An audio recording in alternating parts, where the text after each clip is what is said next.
Hello, my fellow unicorns. It's that time of year again where there's a chill in the air and the leaves start to change colors and they start to fall. And it's that Halloween season where all the spooky things happen. Today's video, I'm going to read you a story from Scary Stories to Tell in the Dark. This is the original artwork. I ordered the whole set and I'm going to start reading Scary Stories to Tell in the Dark, all three of them, and also Terrifying Tales to Tell at Night.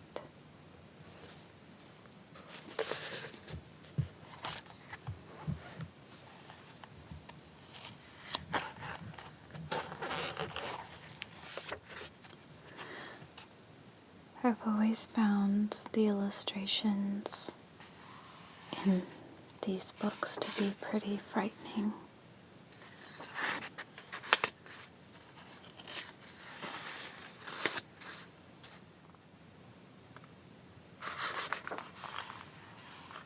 Look at this scarecrow. The first story is called The Big Toe. A boy was digging at the edge of the garden when he saw a big toe. He tried to pick it up, but it was stuck on something, so he gave it a good hard jerk, and it came off in his hand. Then he heard something groan and scamper away. The boy took the toe to the kitchen and showed it to his mother. "It looks nice and plump," she said.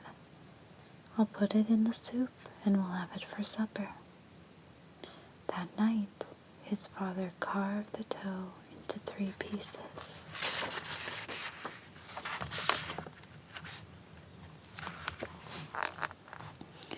And they each had a piece. Then they did the dishes, and when it got dark, they went to bed.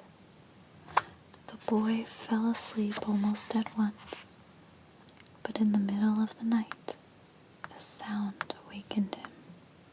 It was something out in the street. It was a voice, and it was calling him. "Where is my toe?" it groaned. When the boy heard that, he got very scared.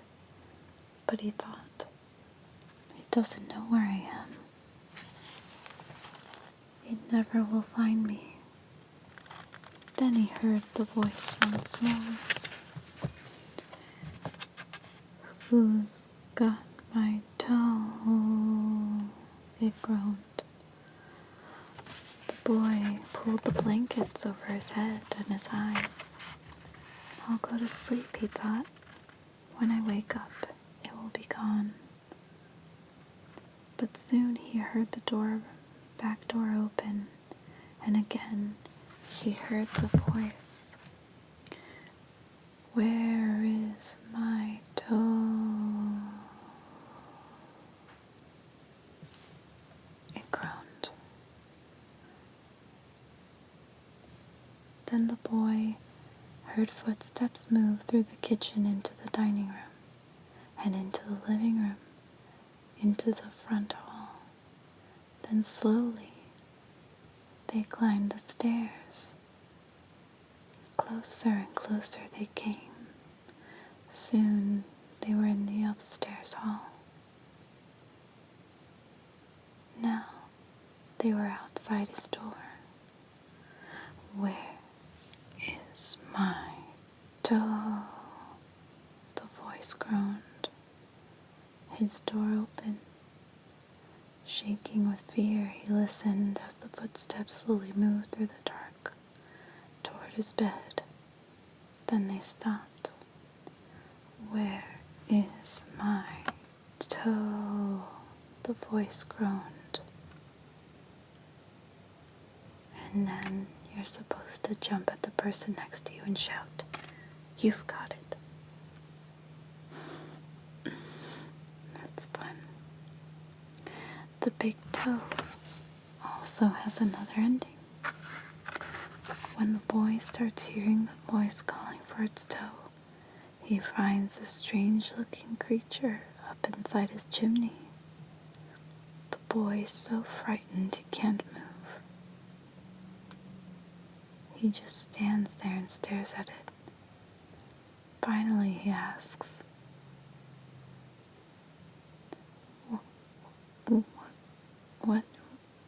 What you got such big eyes for?" And the creature answers, "To look you through and through." "What you got such big claws for?" "To scratch up your grave." "What you got such a big mouth for?" "To swallow you whole." "What you got such sharp teeth for?"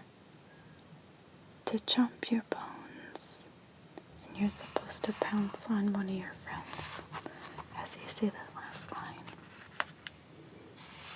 I think the first one's better, the first version of that story. Look at this illustration. There's a figure, a dark figure, the full moon, and the trees. This story is called The Walk. My uncle was walking down a lonely dirt road one day. He came upon a man who was also walking down that road. The man looked at my uncle, and my uncle looked at the man. The man was scared of my uncle, and my uncle was scared of the man.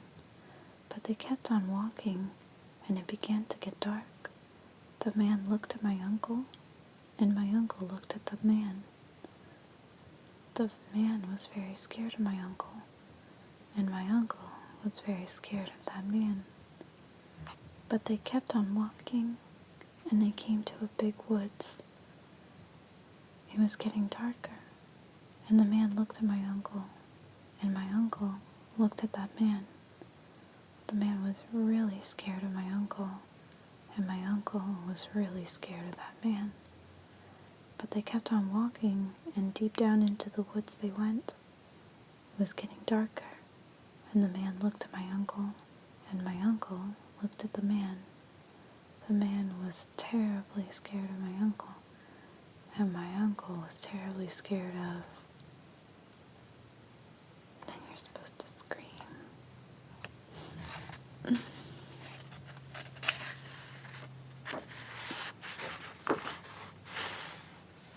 This one is called What Do You Come For? There was an old woman who lived all by herself, and she was very lonely. Sitting in the kitchen one night, she said, "Oh, I wish I had some company." No sooner had she spoken than down the chimney tumbled 2 feet, from which the flesh had rotted.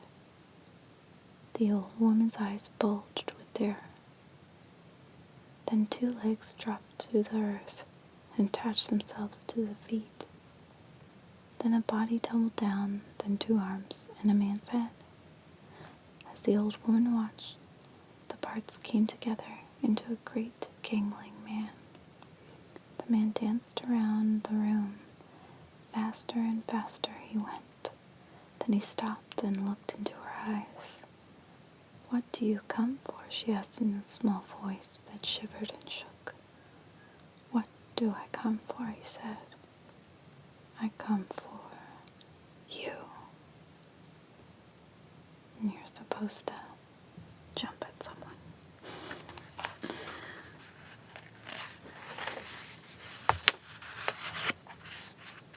Oh, look at that illustration. It's so creepy. It's the ideas of these illustrations and the imagination that have such a really good creepy effect, don't you think? Anyway, let's read this next one. Mitai Dodi Walker. There was a haunted house where every night a bloody head fell down the chimney. At least that's what people said, so nobody would stay there overnight. Then a rich man offered $200 to whoever would do it, and this boy said he would try if he could have his dog with him. So it was all settled. The very next day, or the very next night, the boy went to the house with his dog. To make it more cheerful, he started a fire in the fireplace.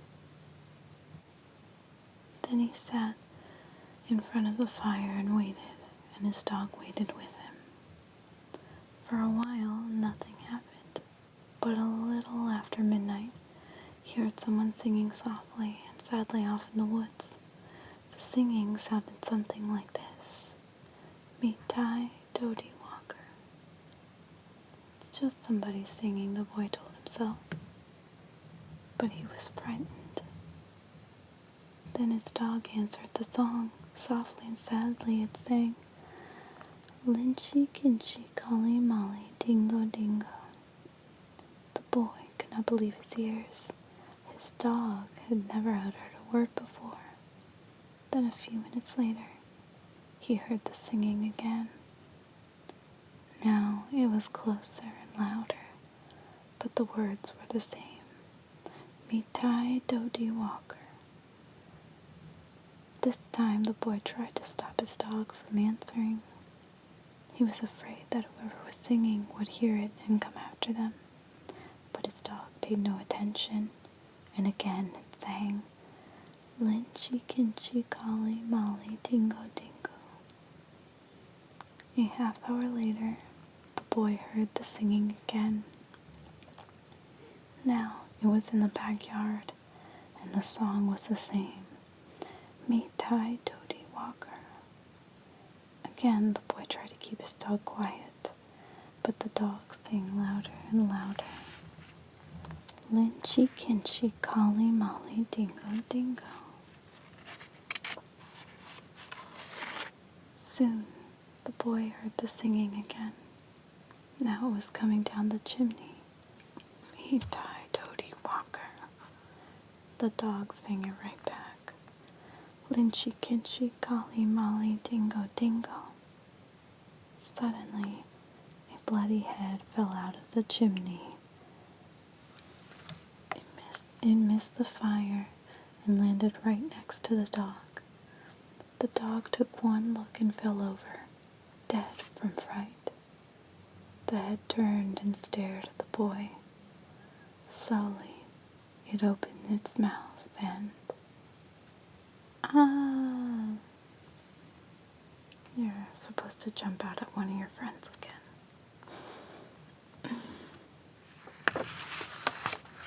Oh, this one's good. Look at that. It's creepy. Let's read this one. He heard footsteps coming up the cellar stairs. There are ghosts in this chapter. One comes back as a real person. Another takes revenge on her murder. And there are other strange happenings.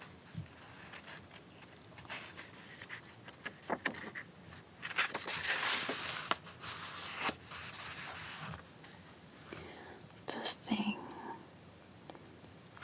Creepy. Ted Martin and Sam Miller were good friends. They spent a lot of time together. On this particular night, they were sitting on a fence near the post office talking about one thing and another. There was a field of turnips across the road. Suddenly, they saw something crawl out of the field and stand up. It looked like a man, but in the dark, it was hard to tell for sure. Then it was gone. But soon, appeared again. It walked halfway across the road, then it turned around and went back into the field. Then it came out a third time and started towards them. By now, Ted and Sam were scared, and they started running.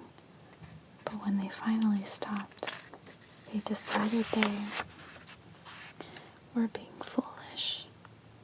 They weren't sure what had scared them, so they decided to go back and get a better look. Pretty soon, they saw it, for it was coming to meet them.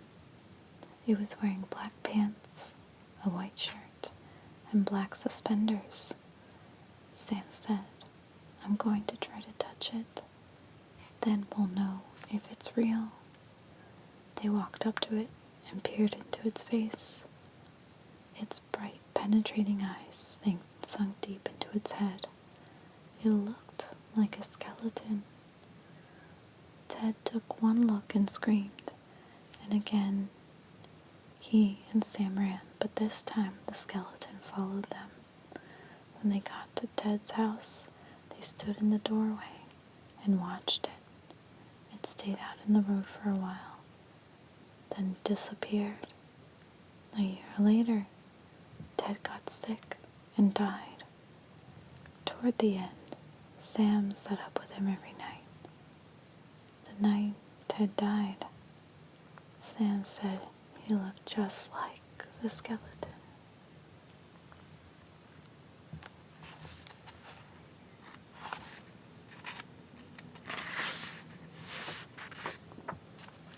I kind of want to read one last one for fun. This one's called Cold as Clay. A farmer had a daughter for whom he cared for more than anything on earth. She fell in love with a farmhand named Jim, but the farmer did not think Jim was good enough for his daughter. To keep them apart, he sent her to live with her uncle on the other side of the county. Soon after she left, Jim got sick, and he wasted away and died. Everyone said he died of a broken heart. The farmer felt so guilty about Jim's death. He could not tell his daughter what had happened. She continued to think about Jim and the life they might have had together.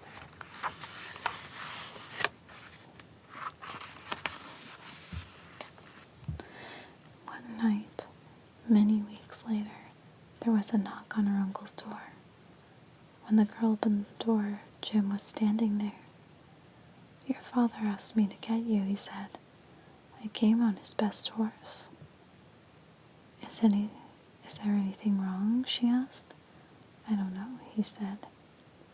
She packed a few things and they left. She rode behind him, clinging to his waist. Soon he complained of a headache. "It aches something terrible," he told her. He put her hand on his forehead. "Why, you're as cold as clay," she said. "I hope you are not ill." And she wrapped her handkerchief around his head. They traveled so swiftly that in a few hours they reached the farm. The girl quickly dismounted and knocked on the door. Her father was startled to see her. "Didn't you send for me?" she asked. "No, I didn't," he said. She turned to Jim, but he was gone, and so was the horse. They went to the stable to look for them. The horse was there. It was covered with sweat and trembling with fear, but there was no sign of Jim. Terrified, her father told her the truth about Jim's death. Then quickly, he went to see Jim's parents. They decided to open his grave. The corpse was in its coffin, but around its head they found the girl's handkerchief. I hope you enjoyed this selection of scary stories to tell in the dark. Tomorrow I'll read more. I hope these stories enlighten you and make you feel spooky. I know they do for me. I really loved these when I was a child, and I really enjoy them right now. so nostalgic for me. Anyway, thank you guys so much for watching. Good night. Hello, my fellow unicorns. Today, I'm going to read another section of Scary Stories to Tell in the Dark, Part 2. We're going to start with the white wolf. The timber wolves around French Creek had gotten out of hand. There were so many wolves, the farmers could not stop from killing their cattle and sheep. So the state put a bounty on them. It would pay a hunter $10 for every wolf pelt he turned in. A butcher in town named Bill Williams thought that was pretty good money. He stopped working as a butcher and started killing wolves. He was good at it. Every year he killed over 500 of them. That came to more than $5,000. It was quite a bit of money in those days. After 4 or 5 years, Bill had killed so many wolves, there were hardly any left in that area. So he retired and he vowed never to harm another wolf because wolves had made him rich. Then one day, a farmer reported that a white wolf had killed 2 of his sheep. He had shot at it.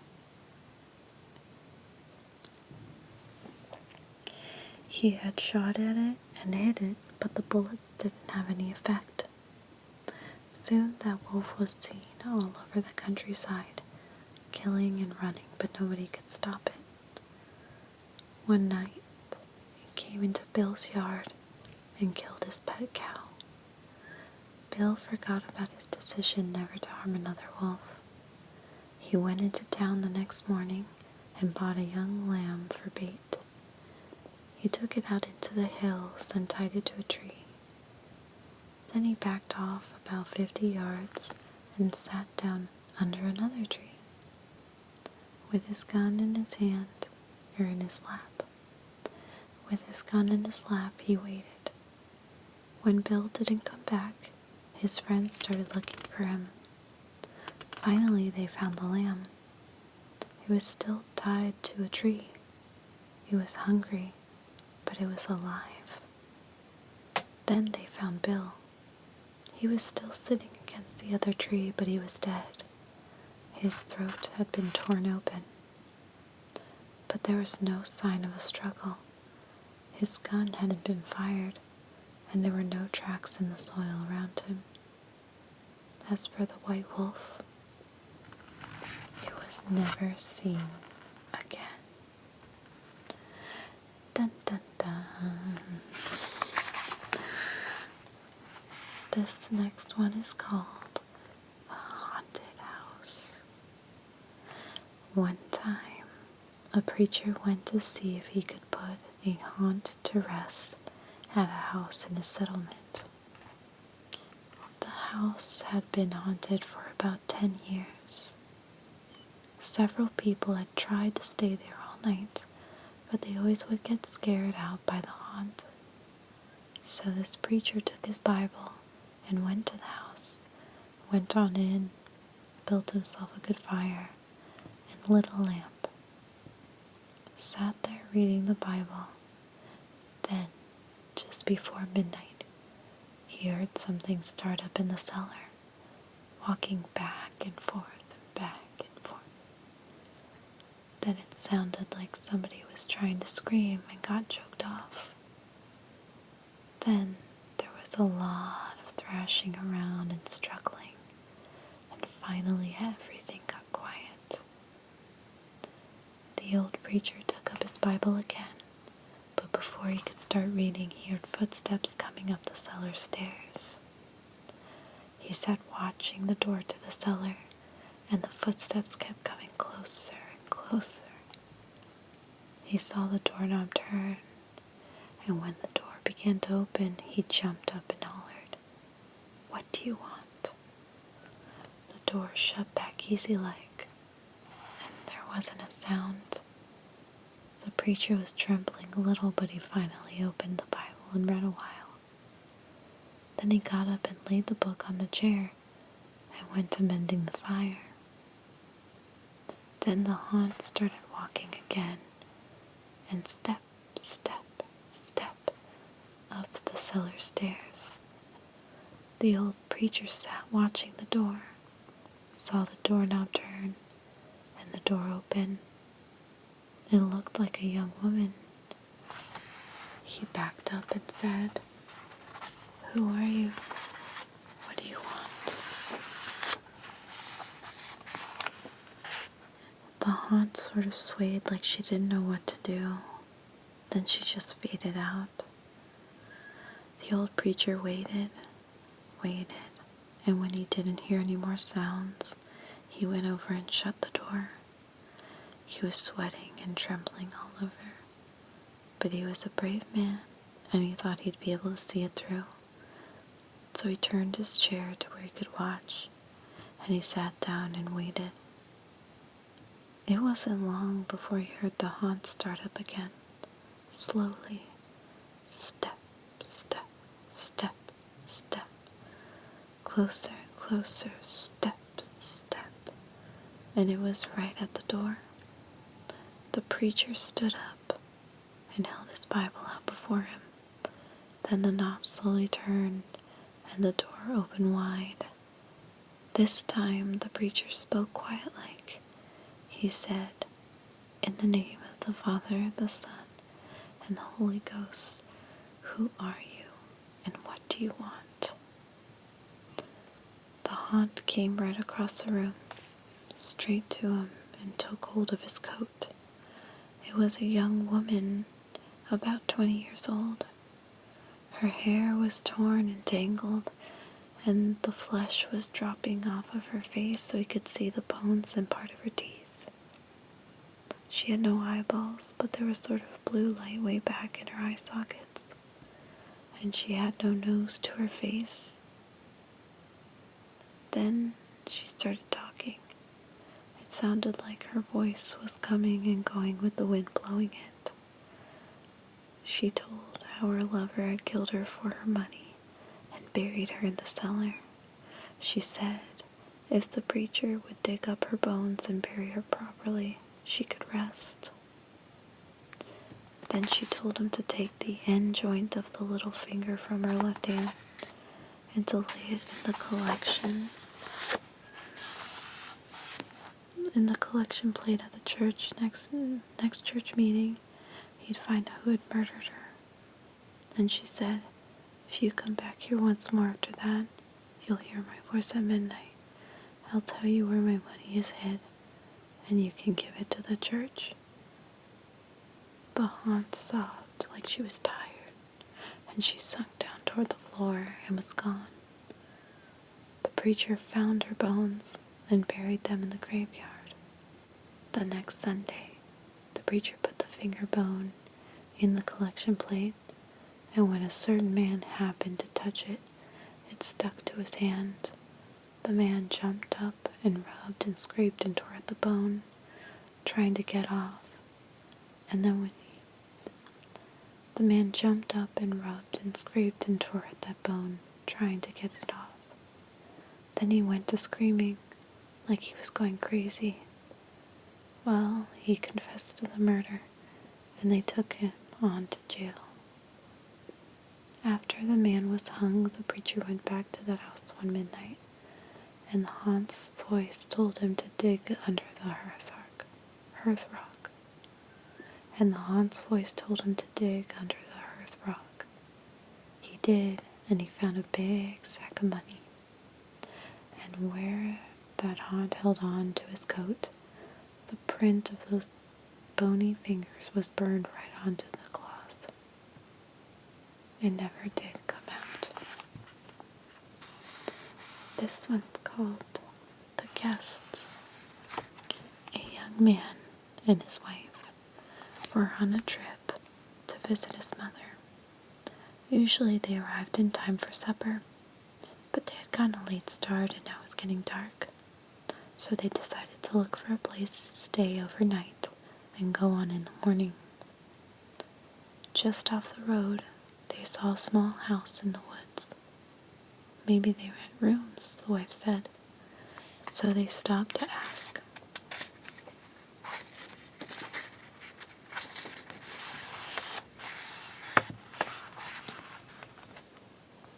An elderly man and woman came to the door. They didn't rent rooms, they said, but they would be glad to have them stay overnight as their guests.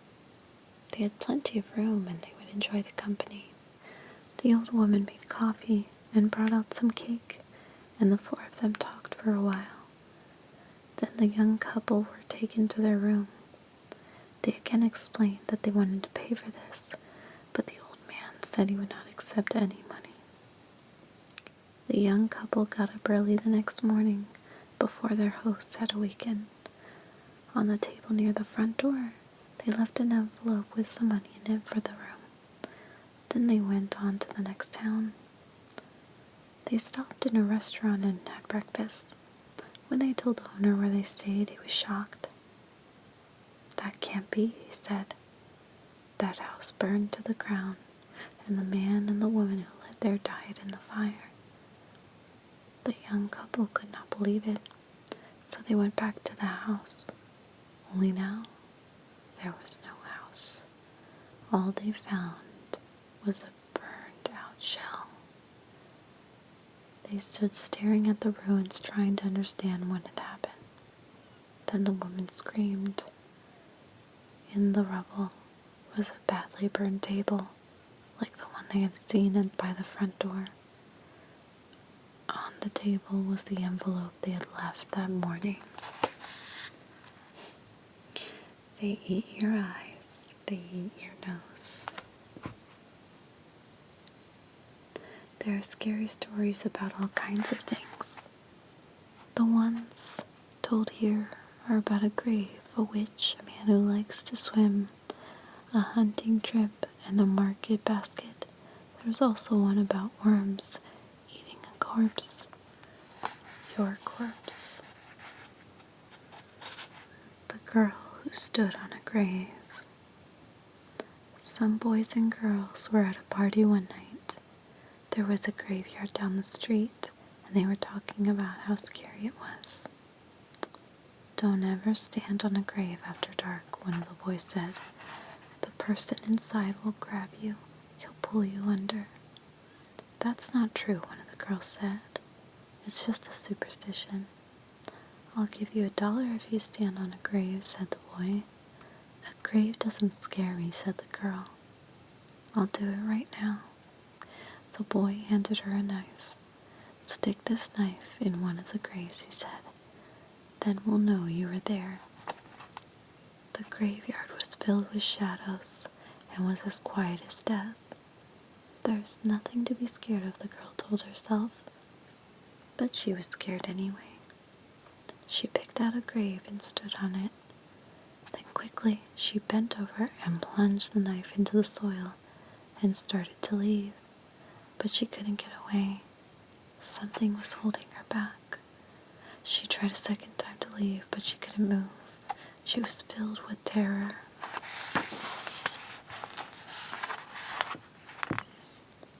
"Something has got me," she screamed, and she fell to the ground. When she didn't come back, the others went to look for her. They found her body sprawled across the grave. Without realizing it, she had plunged the knife through her skirt and had pinned it to the ground. It was only the knife that held her. She had died of fright. A new horse. 2 farmhands shared a room. One slept at the back of the room. The other slept near the door. After a while, the one who slept near the door began to feel very tired early in the day. His friend asked what was wrong. "An awful thing happens every night," he said. "A witch turns me into a horse and rides me all over the countryside." "I'll sleep in your bed tonight," he said. We'll see what happens to me."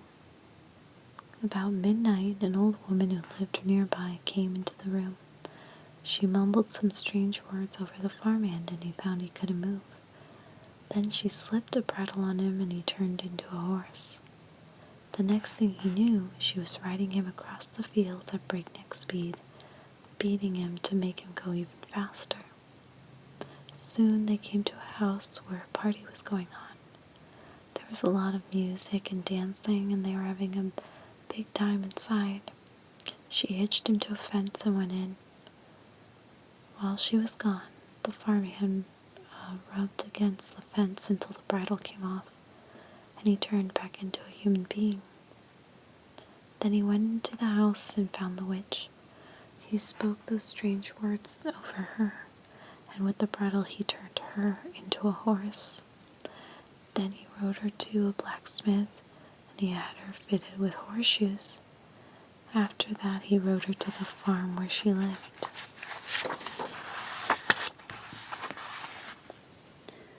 "I have a pretty good filly here," he told her husband, "but I need a stronger horse. Would you like to trade?" The old man looked her over and said he would do it. So they picked out another horse, and the farmhand rode away. The husband led his new horse into the barn. Her husband led his new horse into the barn. He took off the bridle and went to hang it up. But when he came back, the new horse was gone. Instead, there stood his wife, with horseshoes nailed to her hands and feet. Alligators. A young woman in town married a man from another part of the country. He was a nice fellow, and they got along pretty well together. There was only one problem. Every night he'd go swimming in a river. Sometimes he would be gone all night long, and she would complain about how lonely she was. This couple had 2 young sons. As soon as the boys could walk, their father began to teach them how to swim. And when they got to be old enough, he took them swimming in the river at night. Often they would stay there all night long, and the young woman would stay home all by herself. After a while, she began to act in a strange way. At least, this is what the neighbors said. She told him that her husband was turning into an alligator, and that he was trying to turn the boys into alligators. Everybody told her there was nothing wrong with a man taking his son swimming. That was a natural thing to do, and when it came to alligators, they just weren't any nearby. Everybody knew that. Early one morning, the young woman came running into town from the direction of the river. She was soaking wet. She said a big alligator and 2 little alligators had pulled her in and had tried to get her to eat a raw fish. They were her husband and her sons, she said, and they wanted her to live with them, but she had gotten away. Her doctor decided she had lost her mind, and he had put her in the hospital for a while. After that, nobody saw her husband and boys again. They just disappeared. But now and then, a fisherman would tell about seeing alligators in the river at night.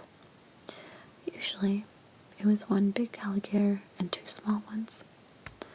But people said they were just making it up. Everybody knows there aren't any alligators around here. Room for one more. A man named Joseph Blackwell came to Philadelphia on a business trip. He stayed with friends in the big house they owned outside the city. That night, they had a good time visiting. But when Blackwell went to bed, he tossed and turned and couldn't sleep. Sometime during the night, he heard a car turn into the driveway. He went to the window to see who it was arriving at such a late hour. In the moonlight, he saw a long black hearse filled with people. The driver of the hearse looked up at him. When Blackwell saw his queer, hideous face, he shuddered. The driver called to him, "There is room for one more." Then he waited for a minute or 2, and he drove off. In the morning, Blackwell told his friends what had happened. "You were dreaming," they said. I must have been, he said, but it didn't seem like a dream. After breakfast, he went into Philadelphia. He spent the day high above the city in one of the new office buildings there. Late in the afternoon, he was waiting for an elevator to take him back down the street. But when it arrived, it was very crowded. One of the passengers called to him. "There's room for one more," he said. It was the driver of the hearse. "No thanks," said Blackwell. "I'll get the next one." The doors closed and the elevator started down. There was shrieking and screaming and then the sound of a crash. The elevator had fallen to the bottom of the shaft. Everyone on board was killed. The Wendigo. A wealthy man wanted to go hunting in a part of northern Canada where few people had ever hunted. He traveled to a trading post and tried to find a guide to take him, but no one would do it. It was too dangerous, they said. Finally, he found an Indian who needed money badly, and he agreed to take him. The Indian's name was Defago. They made camp in the snow near a large frozen lake. For 3 days they hunted, but they had nothing he could show for it. The third night, a windstorm came up. They lay in their tent listening to the wind howling and the trees whipping back and forth. To see the storm better, the hunter opened the tent flap. He saw what had startled him. There wasn't a breath of air stirring, and the trees were standing perfectly still. Yet he could hear the wind howling, and the more he listened, the more it sounded as if it were calling Defago's name. "Defago," he called. "Defago. I must be losing my mind," the hunter thought. But Defago had gotten out of his sleeping bag. He was huddled in a corner of the tent, his head buried in his arms. "What's this all about?" the hunter asked. "It's nothing," Defago said. But the wind continued to call him, and Defago became more tense and more restless. "Defago," it called. "Defago." Suddenly, he jumped to his feet, and he began to run from the tent. But the hunter grabbed him and wrestled him to the ground. "You can't leave me out here," the hunter shouted. Then the wind called again. Defago broke loose and ran into the darkness. The hunter could hear him screaming as he went. Again and again he cried, "Oh, my firing feet, my burning feet of fire." Then his voice faded away and the wind died down. At daybreak, the hunter followed Defago's tracks in the snow.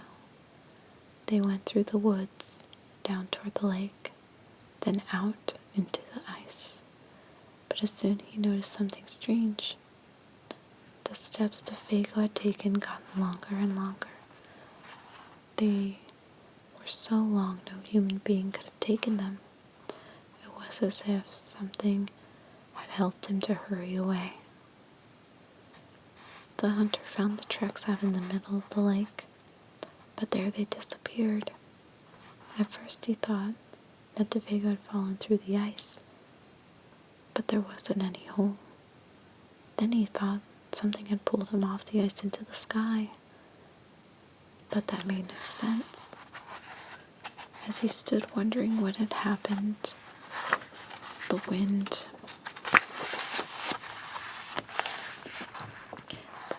picked up again. Soon it was howling as it had the night before. Then he heard Defago's voice. It was coming from up above. And then he heard Defago screaming, "My fiery feet, my burning feet."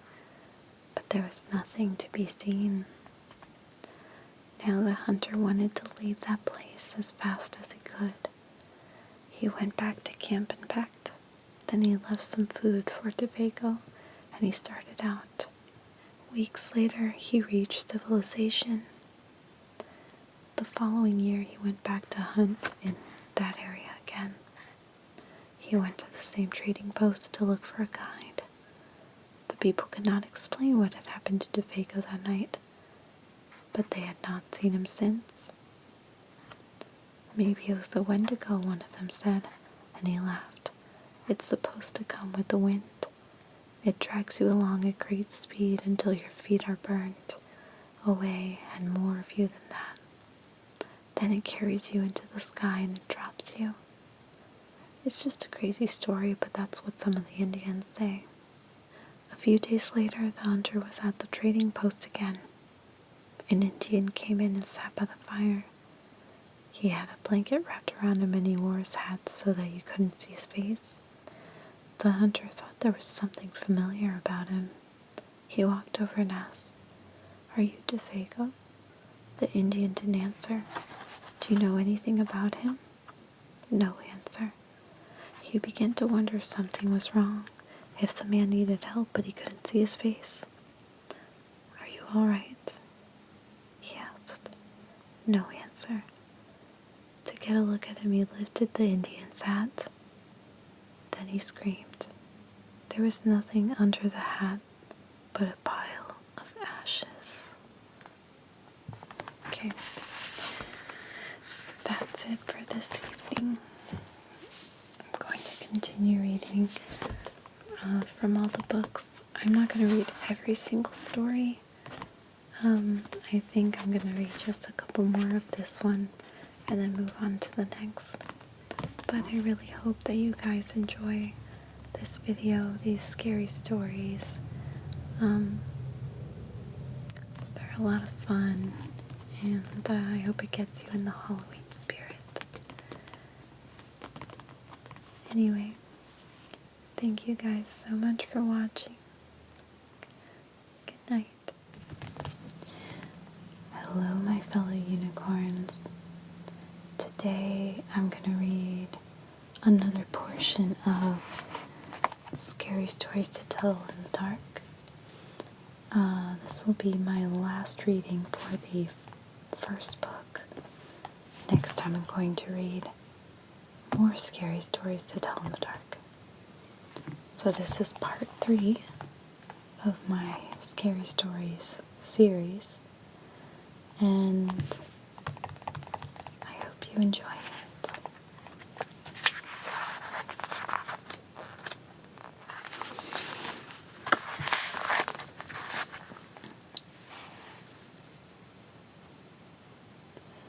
This story is called May I Carry Your Basket? Sam Lewis spent the evening playing chess at his friend's house. It was about midnight when they finished their game, and he started home. Outside it was icy cold and as quiet as the grave. As he came around to turn in the road, he was surprised to see a woman walking ahead of him. She was carrying a basket covered with a white cloth. When he caught up to her, he looked to see who it was, but she was so bundled up against the cold, it was hard to see her face. "Good evening," Sam said. "What brings you out so late?" But she didn't answer. Then he said, "May I carry your basket?" She handed it to him. From under the cloth, a small voice said, "That's very nice of you," and that was followed by wild laughter. Sam was so startled that he dropped the basket, and out rolled a woman's head. He looked at the head, and he stared at the woman. "It's her head," he cried, and he started to run, and the woman and her head began to chase him. Soon the head caught up to him. It bounded into the air and sunk its teeth into his left leg. Sam screamed with pain and ran faster, but the woman and her head stayed right behind him. Soon the head leaped into the air again and bit into his other leg. and they were gone.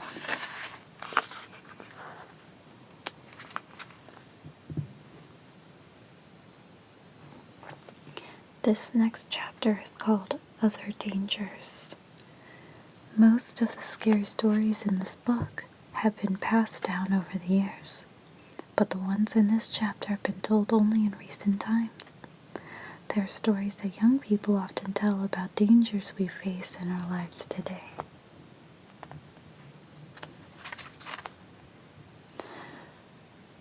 The Hook.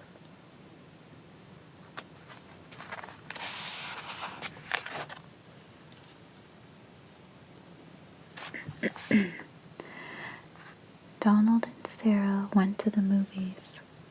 Then they went for a ride in Donald's car. They parked up on a hill at the edge of town. From there they could see the lights up and down the valley. Donald turned on the radio and found some music, but the announcer broke in with a news bulletin. A murderer had escaped from the state prison. He was armed with a knife and was headed south on foot. His left hand was missing. In its place, he wore a hook. "Let's roll up the windows and lock the door," said Sarah. "That's a good idea," said Donald. "That prison isn't too far away," said Sarah. "Maybe we really should go home." "But it's only 10 o'clock, said Donald. "I don't care what time it is," she said. "I want to go home." "Look, Sarah," said Donald, "he's not going to climb all the way up here. Why would he do that? Even if he did, all the doors are locked. How could he get in?" "Donald, he could take that hook and break through a window and open a door," she said. "I'm scared, and I want to go home." Donald was annoyed. "Girls always are afraid of something," he said. As he started the car, Sarah thought she heard someone or something scratching at her door. "Did you hear that?" she asked as they roared away. "It sounded like somebody was trying to get in." "Oh, sure," said Donald. Soon they got to her house. "Would you like to come in and have some cocoa?" she asked. "No," he said.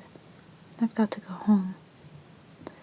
He went around to the other side of the car to let her out. Hanging on the door handle was a hook.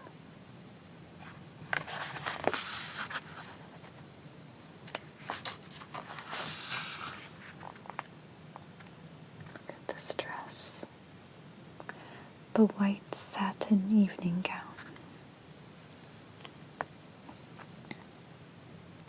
A young man invited a young woman to a formal dance, but she was very poor and she could not afford to buy the evening gown she needed for such an occasion.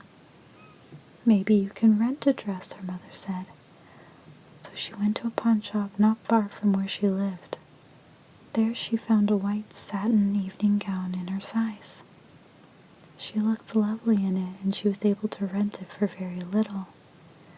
When she arrived at the dance with her friend, she was so attractive everyone wanted to meet her. She danced again and again and was having a wonderful time. But then she began to feel dizzy and faint, and she asked her friend to take her home. "I think I have danced too much," she told him. When she got home, she lay down on her bed. The next morning, her mother found her daughter had died. The doctor did not understand what had caused her death, so he had the coroner perform an autopsy. The coroner found she had been poisoned by embalming fluid. It had stopped her blood from flowing. There were traces of the fluid on her dress. He decided it had entered her skin when she perspired while she was dancing. The pawnbroker said he bought the dress from an undertaker's helper. It had been used in a funeral for another young woman, and the helper had stolen it just before she was buried.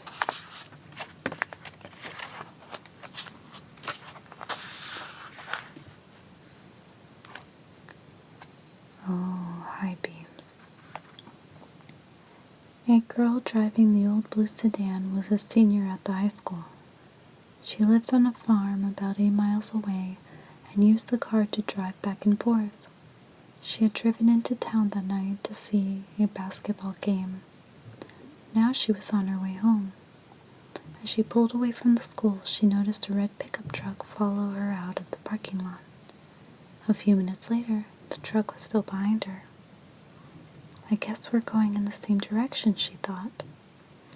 She began to watch the truck in her mirror. When she changed her speed, the driver of the truck changed his speed. When she passed a car, so did he. Then he turned on his high beams, flooding her car with light. He left them on for almost a minute. He probably wants to pass me, she thought, but she was becoming uneasy. Usually, she drove home over a back road. Not too many people went that way. But when she turned into that road, so did the truck. I've got to get away from him, she thought, and she began to drive faster. Then he turned on his high beams on again. After a minute, he turned them off. Then he turned them on again and off again. She drove even faster, but the truck driver stayed right behind her. Then he turned his high beams on again. Once more, her car was ablaze with light. What is he doing, she wondered. What does he want? But a minute later, he had them on again, and he left them on. At last she pulled into her driveway, and the truck pulled in right behind her.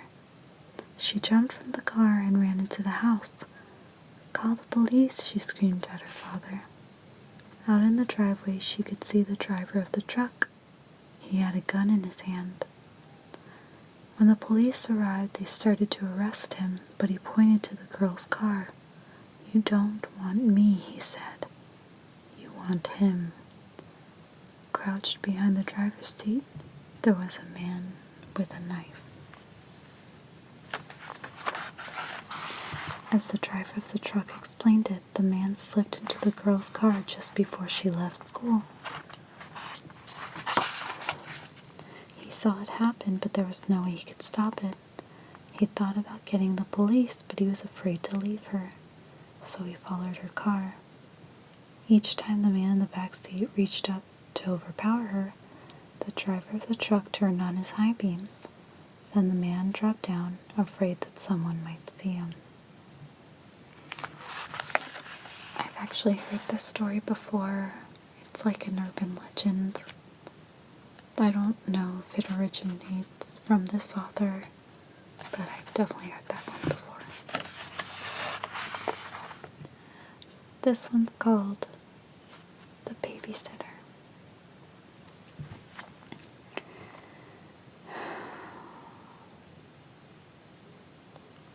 It was 9 o'clock in the evening. Everybody was sitting on the couch in front of the TV. There was Richard, Brian, Jenny, and Doreen, the babysitter. The telephone rang. "Maybe it's your mother," said Doreen. She picked up the phone. Before she could say a word, a man laughed hysterically and hung up. "Who was it?" asked Richard. "Some nut," said Doreen. "What did I miss?" At 9:30, the telephone rang again. Doreen answered it. It was the man who had called before. "I'll be there soon," he said, and he laughed and hung up. "Who was it?" the children asked. "Some crazy person," she said. About 10 o'clock, the telephone rang again. Jenny got to it first. "Hello," she said. It was the same man. "One more hour," he said, and he laughed and hung up. He said, "One more hour." "What did he mean?" asked Jenny. "Don't worry," said Doreen. "It's somebody fooling around." "I'm scared," said Jenny. About 10:30, the telephone rang once more. When Doreen picked it up, the man said, "Pretty soon now," and he laughed. "Why are you doing this?" Doreen screamed, and he hung up. "Was it that guy again?" asked Brian. "Yes," said Doreen. "I'm going to call the operator and complain." The operator told her to call back if it happened again.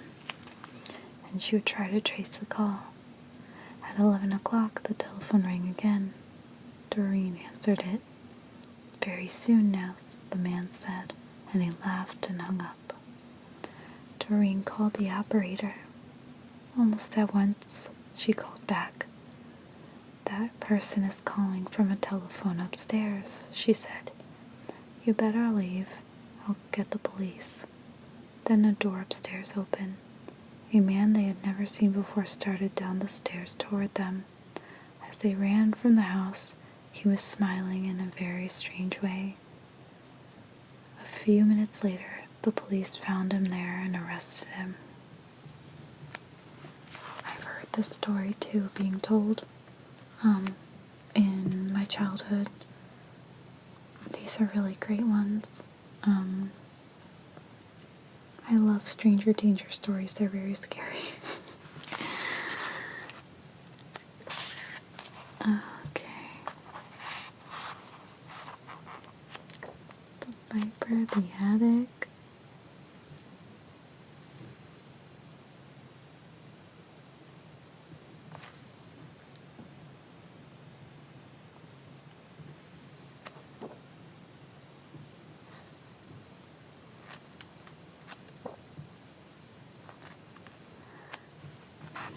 Okay. This next chapter is called Ah.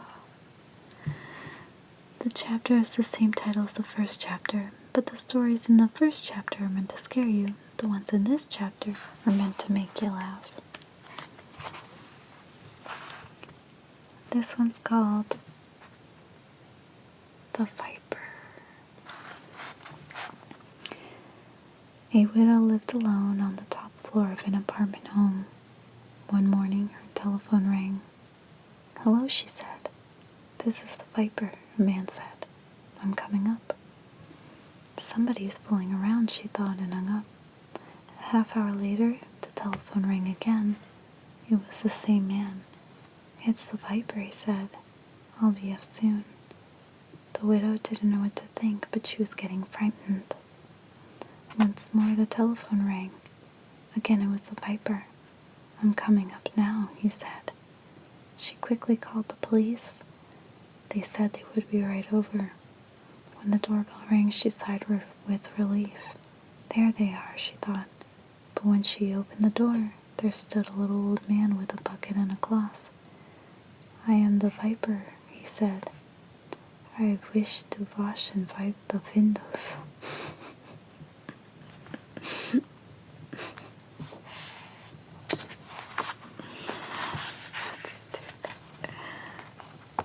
The attic. Oh, look how cool this looks. Very creepy. A man named Rupert lived with his dog in a house deep in the woods. Rupert was a hunter and a trapper. The dog was a big German shepherd named Sam. Rupert had raised Sam from a pup. Almost every morning, Rupert went hunting, and Sam stayed behind and guarded the house. One morning, as Rupert was checking his traps, he got the feeling that something was wrong at home. He hurried back as fast as he could, but when he got there, he found that Sam was missing. He searched the house and the woods nearby, but Sam was nowhere to be found. He called and he called, but the dog did not answer. For days, Rupert looked for Sam, but he could find no trace of him. Finally, he gave up and went back to his work, but one morning he heard moving in the attic. He picked up his gun, then he thought, "I'd better be quiet about this." So he took off his boots, and in his bare feet he began to climb the attic stairs. He slowly took one step, then another, and another, until at last he reached the attic door. He stood outside listening, but he didn't hear a thing. Then he opened the door, and ah!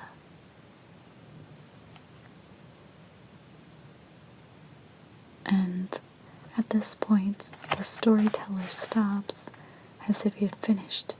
Usually someone will ask, "Well, why did Rupert scream?" And the storyteller replies, You'd scream too if you stepped on a nail in your bare feet. Okay. Oh yes, the slithery D. I'm gonna pull this up closer. The slithery D, he came out of the sea. He ate all the others, but he didn't eat me. The slithery D, he came out of the sea. He ate all the others, but he didn't eat. Slurp.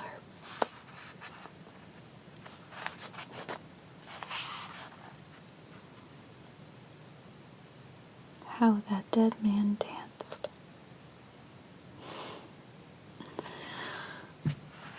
Aaron Kelly's bones. Aaron Kelly was dead. They bought him a coffin and had a funeral and buried him. But that night, he got out of his coffin, he came home. His family was sitting around the fire when he walked in. He sat down next to his widow and he said, "What's going on? You act like somebody died. Who's dead?" His widow said, "You are." "I don't feel dead," he said. "I feel fine." "You don't look fine," his widow said. "You look dead. You better get back to the grave where you belong." "I'm not going back into the grave until I feel dead," he said. Since Aaron wouldn't go back, his widow couldn't collect his life insurance. Without that, she couldn't pay for the coffin, and the undertaker said he would take it back. Aaron didn't care. He just sat by the fire, rocking in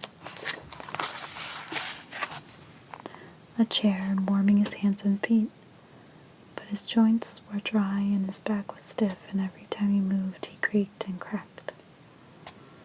One night, the best fiddler in town came to court the widow. Since Aaron was dead, the fiddler wanted to marry her. The two of them sat on one side of the fire, and Aaron sat on the other side, creaking and cracking. "How long do we have to put up with this dead corpse?" the widow asked. "Something must be done," the fiddler said. "This isn't very jolly," Aaron said. "Let's dance." The fiddler got out his fiddle and began to play. Aaron stretched himself, shook himself, got up, took a step or two, and began to dance.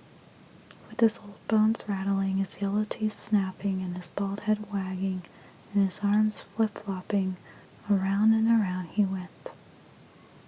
With his long legs clicking and his knee bones knocking, he skipped and pranced around the room. How that dead man danced!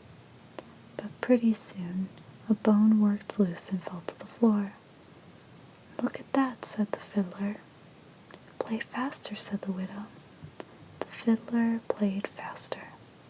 Crickety-crack, down and back, the dead man went hopping, and his dry bones kept dropping this way and that way. The pieces just kept popping. "Play, man, play," cried the widow. The fiddler finished, and dead Aaron danced. Then Aaron fell apart, collapsed into a pile of bones. All except his bald head bone that grinned at the fiddler, cracked his teeth, and kept dancing. "Look at that," groaned the fiddler. "Play louder," cried the widow. "Ho, ho," said the head bone. "Aren't we having fun?" The fiddler couldn't stand it. "Widow," he said, "I'm going home," and he never came back. The family gathered up Aaron's bones and put them back in the coffin. They mixed them up so he couldn't fit them together. After that, Aaron stayed in his grave. But his widow never did get married again. Aaron had seen to that. Poor widow.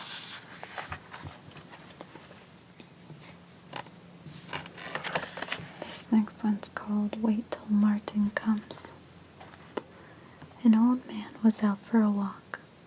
When a storm came up, he looked for a place to take shelter. Soon he came to an old house. He ran up on the porch and knocked on the door, but nobody answered.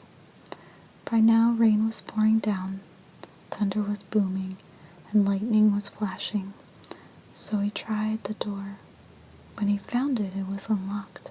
He went inside. Except for a pile of wooden boxes, the house was empty. He broke up some of the boxes and made a fire with them. Then he sat down in front of the fire and dried himself. It was so warm and cozy that he fell asleep. When he woke up, a black cat was sitting near the fire. It stared at him for a while, then it purred. That's a nice cat, he thought, and he dozed off again. When he opened his eyes, there was a second cat in the room, but this one was as big as a wolf. It looked at him very closely and it asked, "Shall we do it now?" "No," said the other cat. "Let's wait till Martin comes." "I must be dreaming," thought the old man. He closed his eyes again. Then he took another look. Now there was a third cat in the room, and this one was as big as a tiger. He looked the old man over and asked, "Shall we do it now?" "No," said the others. "Let's wait till Martin comes." The old man jumped up, jumped out the window, and started running. "When Martin comes, you tell him I couldn't wait," he called.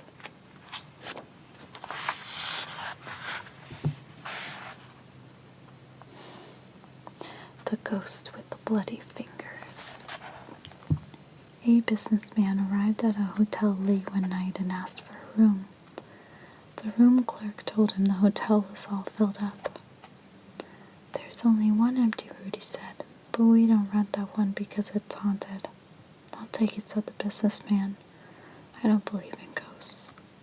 The man went up to the room. He unpacked his things and he went to bed. As soon as he did, a ghost came out of the closet. Its fingers were bleeding, and it was moaning, "Bloody fingers, bloody fingers." When the man saw the ghost, he grabbed his things and ran. The next night, a woman arrived very late. Again, all the rooms were taken except the haunted room. "I'll sleep there," she said. "I'm not afraid of ghosts." As soon as she got into bed, the ghost came out of the closet. Its fingers were still bleeding. It was moaning, "Bloody fingers, bloody fingers." And the woman took one look and ran. A week later, another guest arrived very late. He also took the haunted room. After he unpacked, he got out his guitar and he began to play.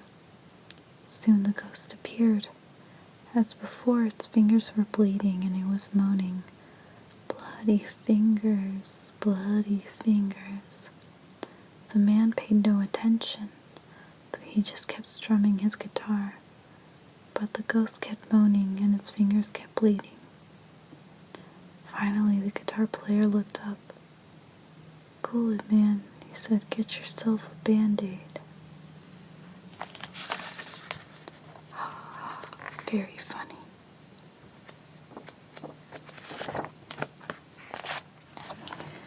And that's that. That's the end of book 1. I'm looking forward to starting book 2. Thank you guys so much for watching. Have a good night. Hello, my fellow unicorns. Today I'm going to read more scary stories to tell in the dark.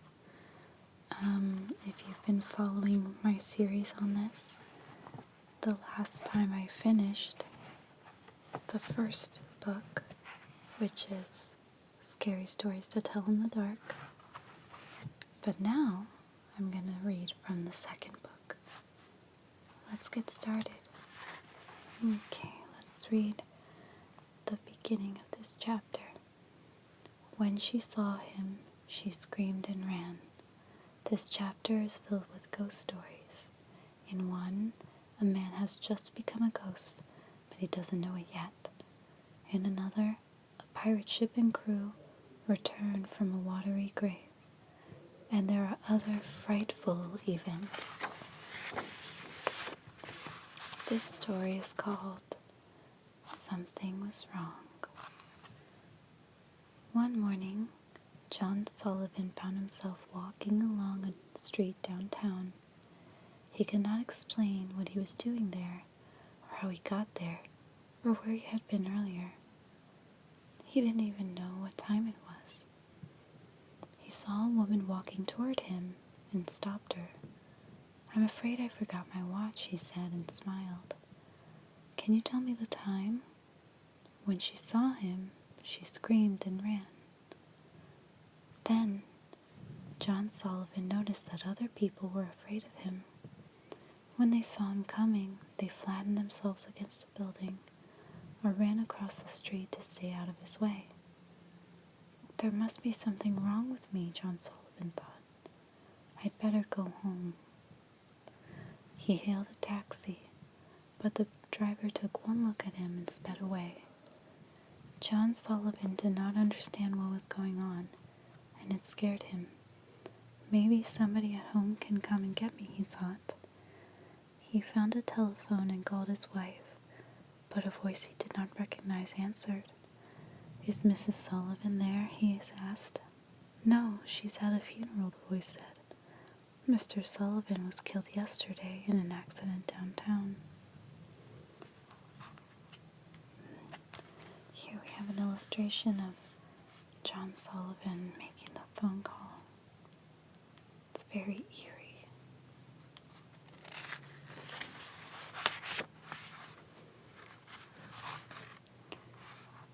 The wreck. Fred and Jan went to the same high school, but they met for the first time at the Christmas dance. Fred had come by himself, and so had Jan. Soon Fred decided that Jan was one of the nicest girls he had ever met. They danced together most of the evening. At 11 o'clock, Jan said, "I have to leave now. Can you give me a ride?" "Sure," he said. "I've got to go home, too." "I accidentally drove my car into a tree on my way over here," Jan said. "I guess I wasn't paying attention." Fred drove her to the head of Brady Road. It was in a neighborhood he didn't know very well. "Why don't you drop me off here?" Jan said. "The road up ahead is in a really bad condition. I can walk from here." Fred stopped the car and held out some tinsel. "Have some," he said. "I got it at the dance." "Thank you," she said. "I'll put it in my hair." And she did.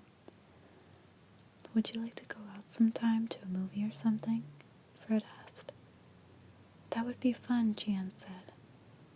After Fred drove off, he realized that he did not know Jan's last name or her telephone number. "I'll go back," he thought. "The road can't be that bad." He drove slowly down Brady Road through a thick woods, but there wasn't a sign of Jan. As he came around a curve, he saw the wreckage of a car ahead. It had crashed into a tree and caught fire. Smoke was still rising from it. As Fred made his way to the car, he could see someone trapped inside, crushed against the steering column. It was Jan, and her hair was the Christmas tinsel he had given her. Look at that. So creepy. This next one is called One Sunday Morning.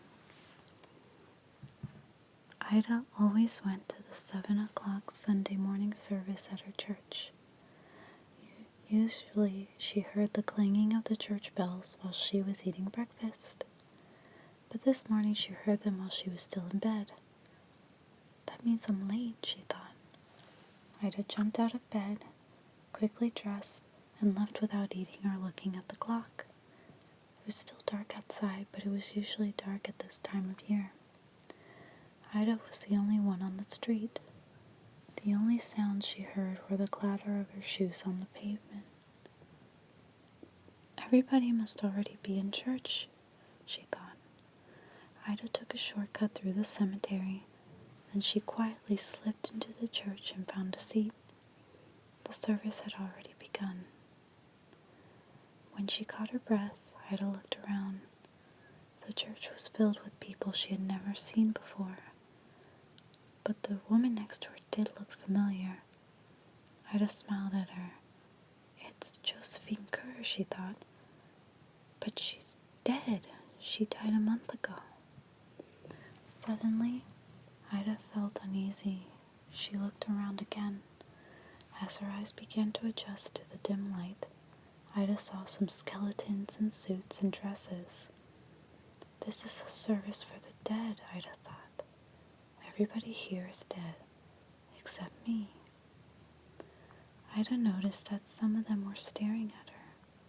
They looked angry, as if she had no business there. Josephine Kerr leaned toward her and whispered, "Leave right after the benediction if you care for your life." When the service came to an end, the minister gave his blessing. "The Lord bless you and keep you," he said. "The Lord make his face to shine upon you." Ida grabbed her coat and walked quickly toward the door. When she heard footsteps behind her, she glanced back. Several of the dead were coming toward her. Others were getting up to join them. "The Lord lift up his countenance to you," the minister went on. Ida was so frightened she began to run. Out the door she ran with a pack of shrieking ghosts at her heels. "Get out," one of them screamed. Another shouted, "You don't belong here," and ripped her coat away. As Ida ran through the cemetery, a third grabbed the hat from her head. "Don't come back," it screamed, and shook its arm at her. By the time Ida reached the street, the sun was rising and the dead had disappeared. Did this really happen, Ida asked herself, or had I been dreaming? That afternoon, one of Ida's friends brought over her coat and hat, or what was left of them. They had been found in the cemetery, torn to shreds.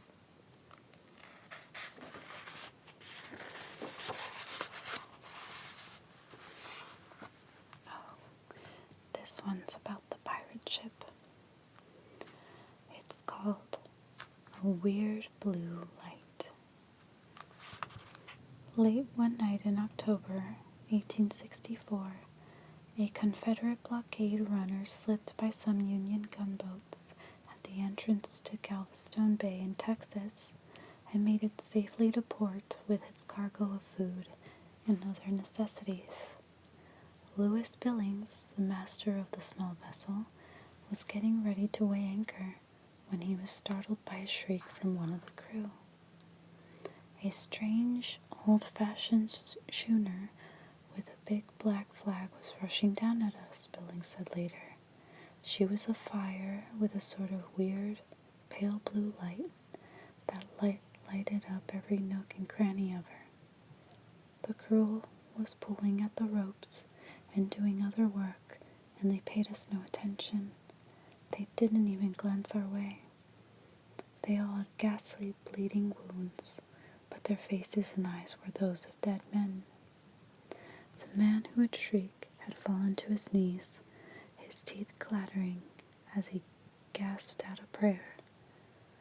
Overcoming my own terror, that was chilling the very marrow of my bones, I rushed forward, shouting to the others as I ran. Suddenly the schooner vanished before my eyes. Some say it was the ghost of Jean Lafitte's pirate ship, Pride, that sank off Galveston Island in 1821 or 1822. She was seen again in 1892 in the same waters with the same crew.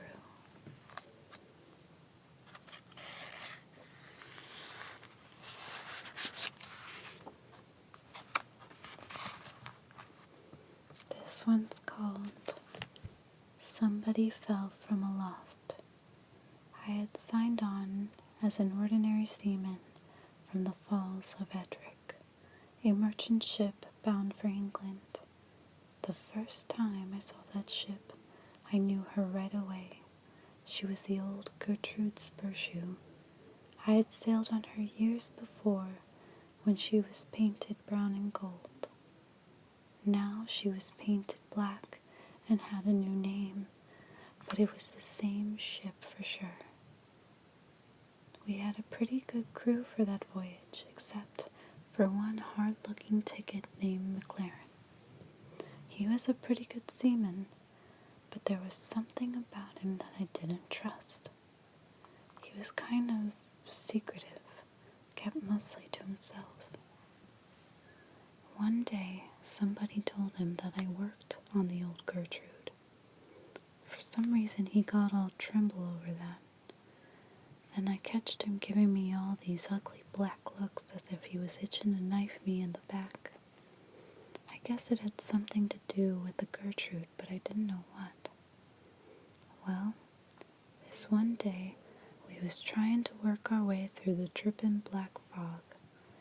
You'd scarcely know we had all the lights on, and it was dead calm. There wasn't a breath of fresh air. The ship just lay there wallowing its trough a-trollin' and a-rollin' and going nowhere. I was standing my watch around midships, and McLaren was doing his trick at the wheel. The rest of the crew was scattered around one place and another. It was as quiet as could be. Then all at once, whacko! This thing hits the deck right in front of McLaren. He lets go a screech that turns my blood cold, and he falls down in a faint. The second mate starts yelling that somebody has fallen from aloft. Laying out there just forward of the wheel was someone, or something, dressed in oilskins, with blood oozing out from underneath. The captain ran and fetched a big light from his cabin so we could see who it was. They kind of straightened him out to get a good look at his face. He was a big, ugly-looking devil, but nobody knew who he was or what he was doing up there.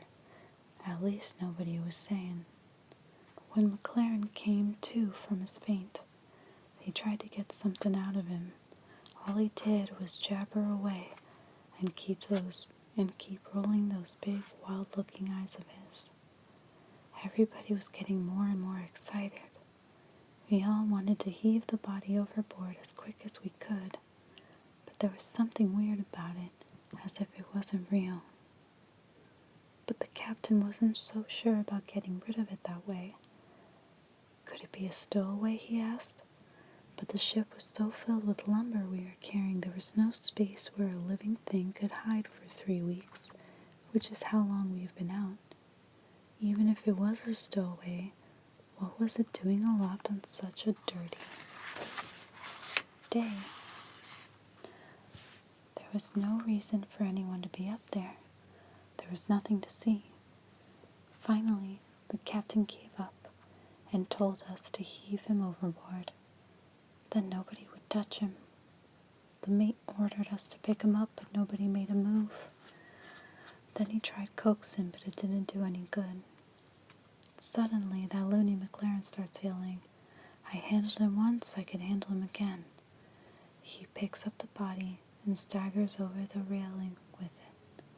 He is just about to throw it overboard when it wraps its 2 big long arms around him, and they go together, and over they go together. Then on the way down, one of them starts laughing in a horrible way.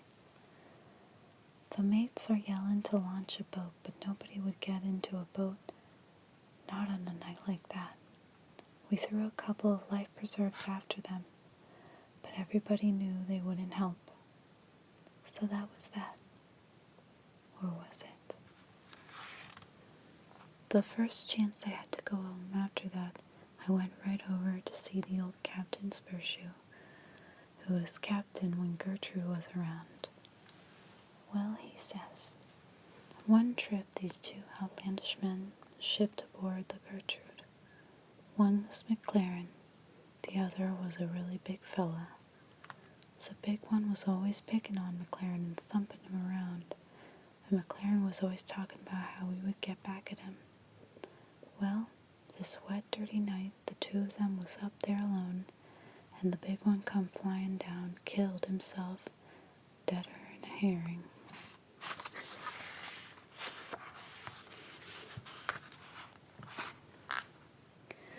Clarence says the foot rope they were using parted and he almost fell himself. But everybody who saw that rope knew she didn't give away on her own.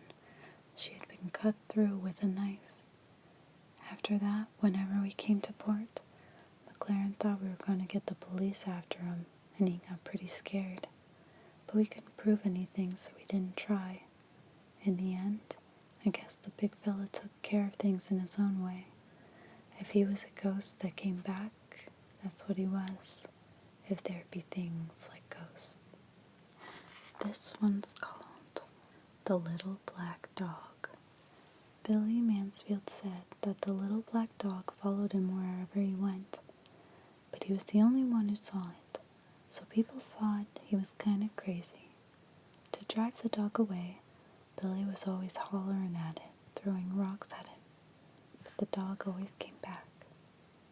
The first time Billy saw that dog was the day he fought Silas Burton. Billy was just a young man then, but the Burtons and Billy's family had been feuding for years.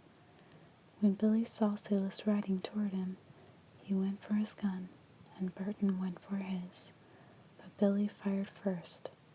He hit Burton in the back, knocking him from his horse. Burton's horse ran off, and his gun fell where he couldn't reach it. He lay there on the ground pleading with Billy. No, not to kill him, but Billy killed him anyway. Burton's little black dog was with him when he was shot. The dog kept licking Burton's face and barking and snarling at Billy. In his anger, Billy killed the dog too. There wasn't much law enforcement in those days, so Billy wasn't arrested. But all that night he heard Burton's dog outside his cabin, scratching his door and barking to be let in. I'm imagining this, Billy said to himself. I shot that dog. It's dead.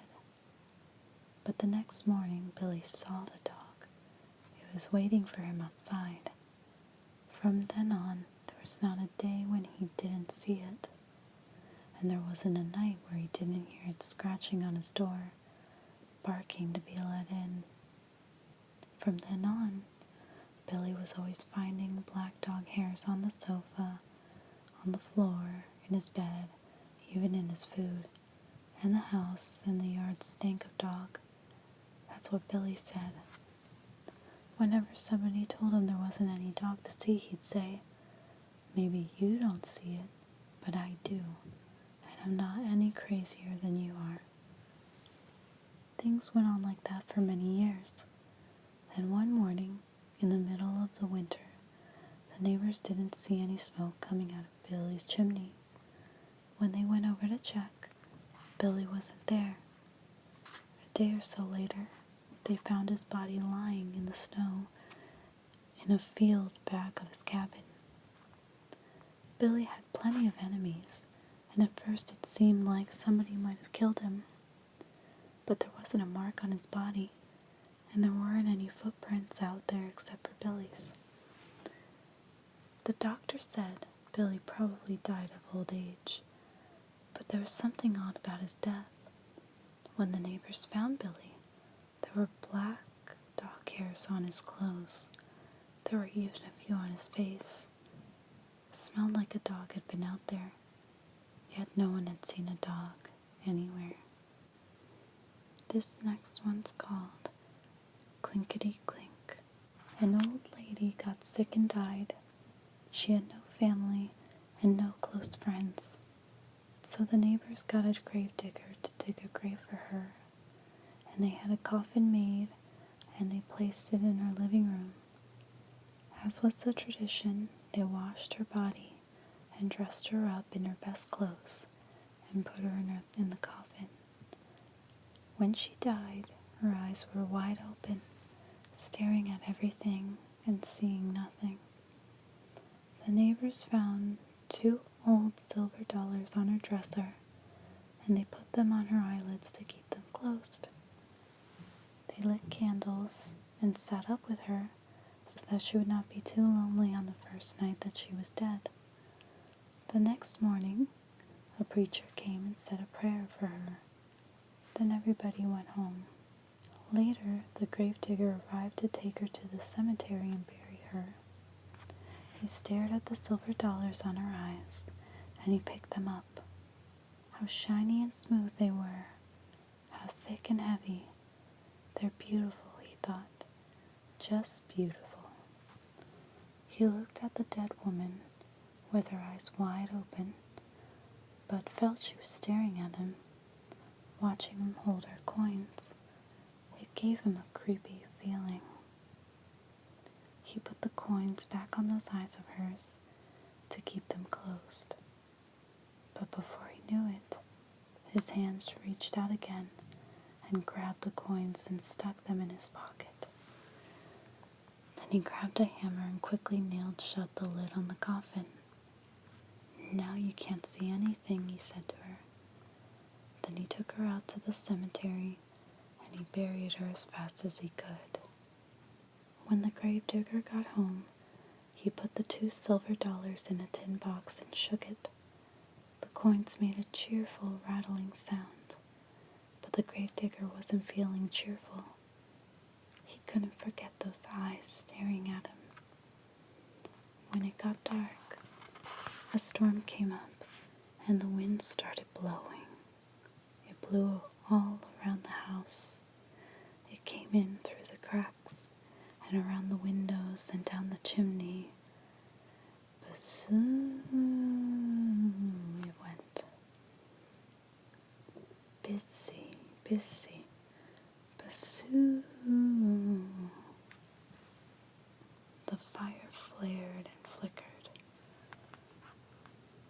The gravedigger threw some fresh wood on the fire, got into bed, and pulled the blankets up to his chin. The wind kept blowing. Basoo. It went. Busy, busy, basoo. The fire flared and flickered and cast evil-looking shadows on the walls. The gravedigger lay there thinking about the dead woman's eyes staring at him.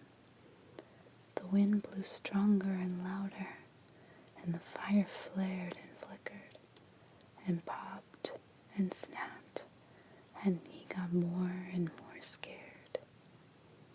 Suddenly, he heard another sound. Clinkety, clink, clinkety, clink, it went. Clinkety, clink, clinkety, clink. It was the silver dollars rattling in the tin box. "Hey," the gravedigger shouted, "who's taking my money?" But all he heard was the wind blowing.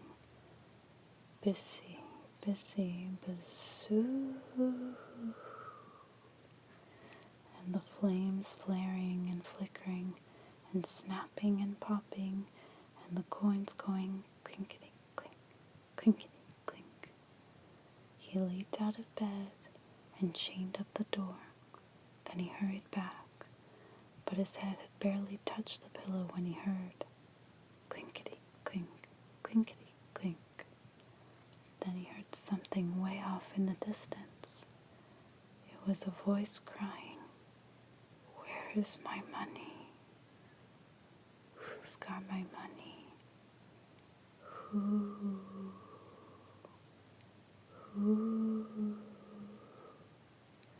And the wind blew. Busy, busy, basoo. And the fire flared and flickered and snapped and popped, and the money went clickety, clink, clinkety, clink. The gravedigger was really scared. He got out of bed again and pulled all the furniture against the door and put a heavy iron skillet over the tin box. Then he jumped back into bed and covered his head with the blankets. But the money rattled louder than ever, and way off a voice cried, "Give me my money. Who's got my money? Who? Who?" And the wind blew, and the fire flared, and flickered, and snapped, and popped. And the gravedigger shivered, and shook, and cried, "Oh, Lordy, Lordy." Suddenly, the front door flew open, and in walked the ghost of the dead woman, with her eyes wide open, staring at everything and seeing nothing. And the wind blew, busy, busy, bazoo. And the money went clinkety clink, clinkety clink. And the fire flared and flickered and snapped and popped. And the ghost of the dead woman cried, "Oh, where is my money? Who's got my money? Who? Who?" And the gravedigger moaned, "Oh, Lordy, Lordy." The ghost could hear money going clinkety clink, clinkety clink in the tin box, but her dead eyes couldn't see the box, so she reached out with her arms and tried to find it. So now, the story gives you instructions. As you tell the story, stand up with your arms in front of you and begin groping around you. The wind went busy, busy, bazoo, and the money rattled clickety clink, clinkety clink, and the fire flared and flickered and snapped and popped, and the gravedigger shivered and shook and moaned, "Oh, Lordy, Lordy." And the woman cried, "Give me my money. Who's got my money? Who? Who?" Now quickly jump at someone in the audience and scream, "You've got it." So this was the first chapter of More Scary Stories to Tell in the Dark. These are really fun ghost stories. I love them. They're nice and creepy. And I absolutely love the illustrations. I hope this brings back fond memories of your childhood, or if you're hearing these stories for the first time, I hope they put you in a really fun, spooky mood for the holiday season. Thank you guys so much for watching. Good night. Hello, my fellow unicorns. Today, I'm going to read the next chapter of More Scary Stories to Tell in the Dark. This video begins with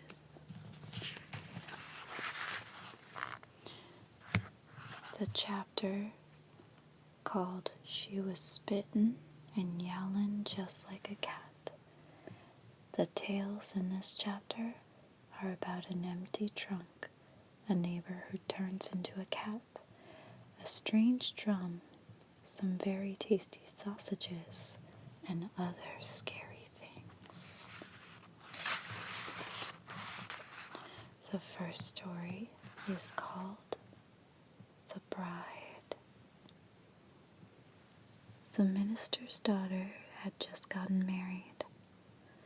After the wedding ceremony, there was a great feast, with music and dancing and contests and games, even old children's games. When they got to playing hide and seek, the bride decided to hide in her grandfather's trunk up in the attic. "They'll never find me there," she thought. As she was climbing in the trunk, the lid came down and cracked her on the head, and she fell unconscious inside. The lid slammed shut and locked. No one will ever know how long she called for help, or how hard she struggled to free herself from the tomb. Everyone in the village searched for her, and they looked almost everywhere, but no one thought of looking in the trunk. After a week, her brand new bridegroom and all the others gave her up for lost. Years later, a maid went up into the attic looking for something she needed. Maybe it's in the trunk, she thought. She opened it and screamed. There lay the missing bride in her wedding dress, but by then she was only a skeleton.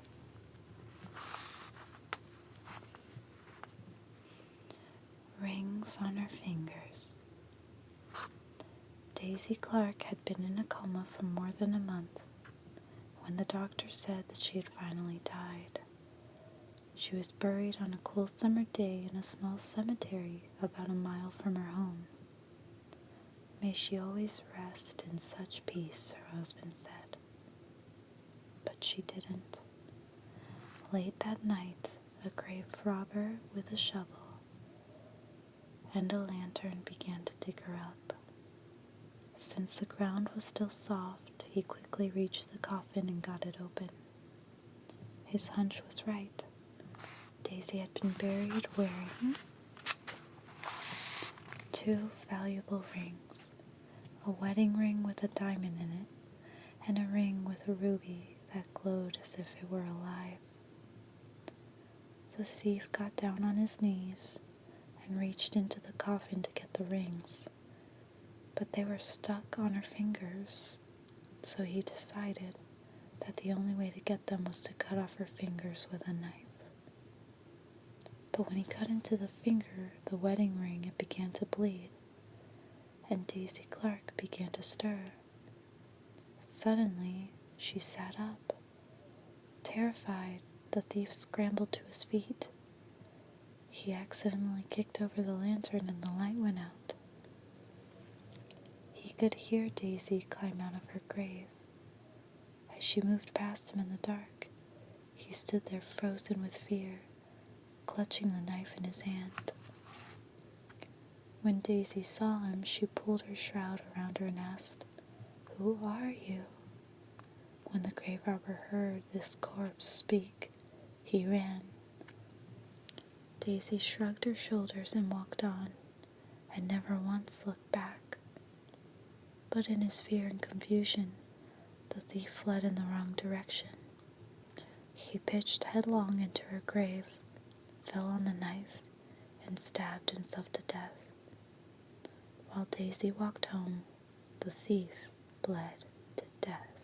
The drum. Once there were 2 sisters. Dolores was 7 and Sandra was 5. They lived in a small house in the country with their mother and their baby brother, Arthur.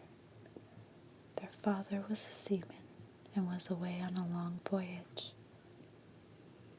One day, Dolores and Sandra were running across a field near their house when they met a gypsy girl playing a drum. Her family was camping in the field for a few days. As the girl played, a little mechanical man and woman came out of the drum and danced. Dolores and Sandra had never seen such a drum, and they begged the girl to give it to them. She looked at them and laughed. "I will give it to you," she said, "but only if you are really bad. Come back tomorrow and tell me how bad you were, and I will see." As soon as the 2 sisters got home, they started shouting, which was against the rules in their house. Then they wrote all over the walls with their crayons. At supper, they spilled their food. When it was time for bed, they wouldn't go. They did everything they could think of to upset their mother. They were really bad. Early the next morning, they hurried off to find the gypsy girl. "We were really bad yesterday," they told her, "so please give us the drum." But when they told her what they had done, the gypsy girl laughed. "Oh, you must be much worse than that if I am to give you the drum," she said. As soon as Dolores and Sandra got home, they pulled up all the flowers in the garden. They let the pig out and chased it away. They tore their clothes. They sloshed in the mud. They were a lot worse than the day before. If you do not stop, their mother said, I will go away and take Arthur with me, and you will get a new mother with glass eyes and a wooden tail. That scared Dolores and Sandra. They loved their mother and they loved Arthur. They could not imagine being without them, and they began to cry. I don't want to leave you, their mother said, but unless you change your behavior, I will have to leave you. We'll be good, the girls promised, yet they did not really believe that their mother would go away. She is just trying to scare us, Dolores said later. We'll get the drum tomorrow, said Sandra. Then we'll be good again. Early the next morning, they rushed off to find the gypsy girl. When they found her, she was playing the drum again, and the little man and woman were dancing. They told the gypsy girl how bad they had been the day before. That must be bad enough to get the drum, they said. Oh no, said the gypsy girl. You must be much worse than that. But we promised our mother to be good from now on, said the girls. If you really want the drum, said the gypsy girl, you must be much worse. It's only for one more day, Dolores told Sandra. Then we will have the drum. I hope you are right, Sandra said.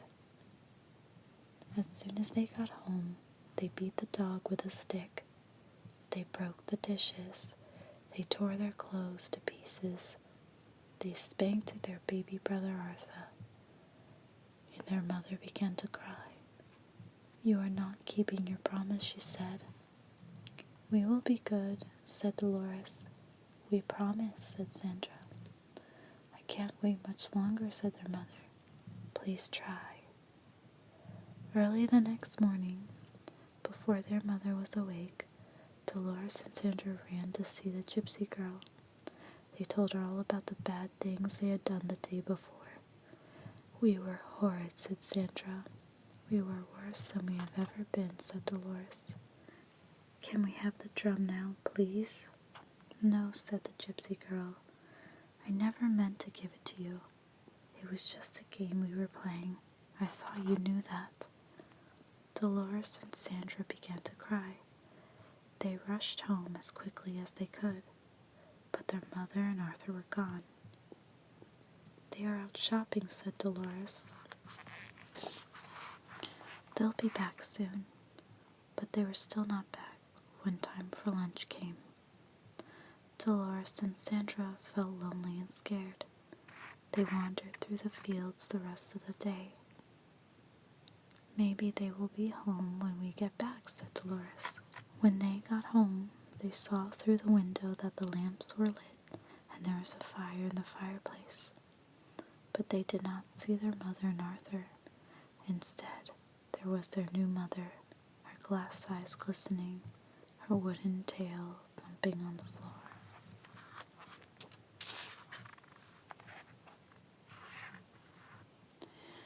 This one is called The Window. Margaret and her brothers Paul and David shared a small house on top of a hill just outside the village. It was so warm one summer's night that Margaret could not sleep. She sat up in bed in the darkness of her room, watching the moon move across the sky. Suddenly, something caught her eye. She saw two small yellow-green lights moving through the woods near the graveyard at the bottom of the hill. They looked like the eyes of some animal, but she could not make out what kind of creature it was. Soon the creature left the woods and moved up the hill toward the house. For a few minutes, Margaret lost sight of it, but then she saw it coming across the lawn toward her window. It looked something like a man, and yet it didn't. Margaret was terrified. She wanted to run from her room, but the door was next to her window. She was afraid the creature would see her and break in before she could escape. When the creature turned and moved in another direction, Margaret rushed to the door, but before she could open the door, it was back. Margaret found herself staring through the window at a shrunken face like that of a mummy. Its yellow-green eyes gleamed like a cat's eyes. She wanted to scream, but she was so frightened that she could not make a sound. The creature broke the window glass, unlocked the window, and crawled inside. Margaret tried to flee, but the creature caught her. It twisted its long, bony fingers into her hair, pulled back her head, and sank its teeth into her throat. Margaret screamed and fainted. When her brothers heard her piercing scream, they rushed into her room. But by the time they got the door unlocked, the creature had fled. Margaret lay on the floor bleeding and unconscious. While Paul tried to stop the bleeding, David chased the creature down the hill toward the graveyard, but soon he lost sight of it. The police thought it was the work of an escaped lunatic who believed he was a vampire. When Margaret recovered, her brothers wanted to move to a safer place where it would be harder to break in, but Margaret refused. The creature would never come back. She was sure of that. But just in case, Paul and David began to keep loaded pistols in their rooms. One night, months later, Margaret was awakened by a scratching sound at the window. When she opened her eyes, there was the same shrunken face staring at her. That night, her brothers heard her cries in time. They chased the creature down the hill, and David shot it in the leg. But the creature managed to scramble over the graveyard wall and disappeared near an old burial vault. The next day, Margaret and her brothers watched as the sexton of the church opened the burial vault. Inside was a horrifying scene. Broken coffins, bones, and rotting flesh were scattered all over the floor. Only one coffin had not been disturbed. When the sexton opened it, there lay the creature with the shrunken face that had attacked Margaret. The telltale bullet was in its leg. They did the only thing they knew to rid themselves of a vampire. The sexton built a roaring blaze outside the vault and fed the shrunken body to the flames. They watched the body burn until nothing remained but ashes. Yummy. This one's called Wonderful Sausage. One dark, rainy Saturday afternoon, a fat and jolly butcher named Samuel Blunt had an argument over money with his wife, Eloise. Blunt lost his temper and killed Eloise. Then he ground her up into sausage meat and buried her bones under a big flat rock in the backyard. To keep the murder a secret, he told everyone that she had moved away.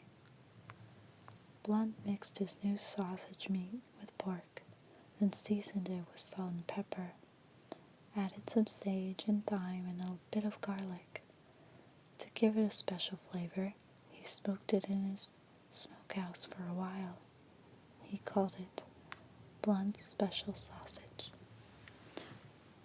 There was such a demand for this new sausage that Blunt bought the best hogs he could find and started raising his own pork. He also kept a sharp lookout for humans who might make a tasty sausage meat.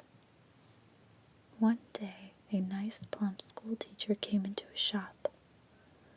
Blunt grabbed her and ground her up. Another time, Blunt's dentist came by. He was a little round man, and into the grinder he went. Then one by one, the children in the neighborhood began to disappear, and so did their kittens and puppies. No one ever dreamed that Blunt the butcher had anything to do with it. Things went on that way for years. Then one day, Blunt made a big mistake. A fat boy came into the butcher shop.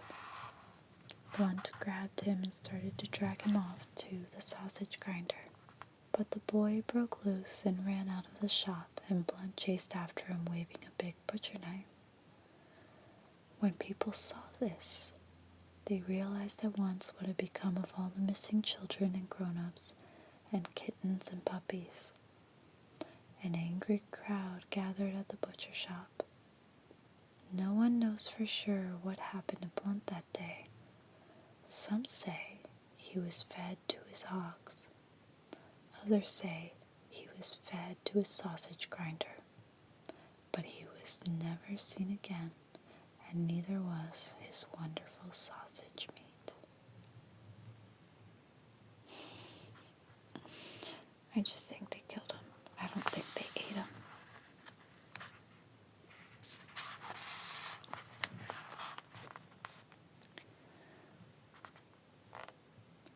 The cat's paw. Somebody was stealing the meat Jed Smith kept in his smokehouse. Every day, a ham or some bacon or something else was missing. Finally, Jed decided he had to put a stop to it. One night, he hid in the smokehouse with his rifle and waited for the thief. He didn't have to wait long, for soon a black she-cat slunk in. She was the biggest cat Jed had ever seen. When she jumped up and pulled down a ham hanging from the ceiling, Jed grabbed his rifle and turned on the lights. But instead of running away, the cat jumped at him. He fired and shot off one of her paws. Jed was sure he heard a woman scream right after his gun went off. The cat began tearing around the room, spitting and yowling. Then she ran up the chimney and was gone. Jed stared at the cat's paw. Only, it wasn't a cat's paw anymore. A woman's foot lay wriggling on the floor, all shot up and bloody. So it's a witch that's been doing it, he told himself.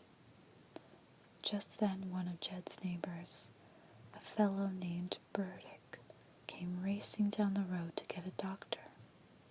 His wife's foot had been shot in an accident, he told Jed. She's bleeding pretty bad, he said. The doctor got to her barely in time. People who were there when it happened said that she was spitting and yowling just like a cat. This next story is called The Voice. Ellen had just fallen asleep when she heard a strange voice. Ellen, it whispered, I'm coming up the stairs. I am on the first step. Now I am on the second step. Ellen got scared and called her parents, but they didn't hear her, and they didn't come.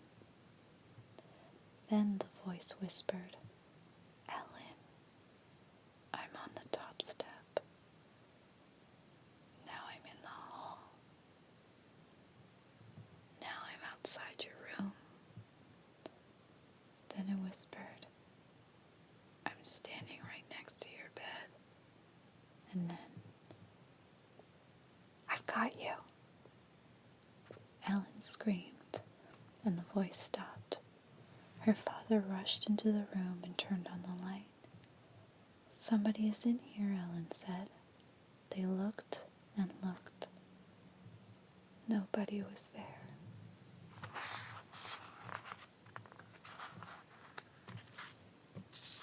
This next chapter is When I Wake Up, Everything Will Be All Right. There are scary stories here about a subway car, a shopping mall, and other dangerous places. This one's called Oh Susanna. Susanna and Jane shared a small apartment near the university where they were students.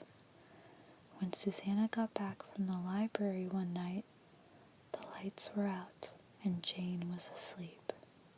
Susanna undressed in the dark and quietly got into bed. She had almost fallen asleep when she heard someone humming the tune to the song. "Oh, Susanna." "Jane," she said, "please stop humming. I want to get some sleep." But Jane didn't answer, but the humming stopped, and Susanna fell asleep. She awakened early the next morning, too early. She decided and was trying to get back to sleep when she heard the humming again. "Please go back to sleep," she told Jane. "It's too early to get up." Jane didn't answer, but the humming continued. Susanna became angry. "Cut it out," she said. "It's not funny." When the humming still did not stop, she lost her temper. She jumped out of bed and pulled the covers off Jane and screamed. Jane's head was gone. Somebody had cut off her head. "I'm having a nightmare," Susanna told herself. "When I wake up, everything will be all right."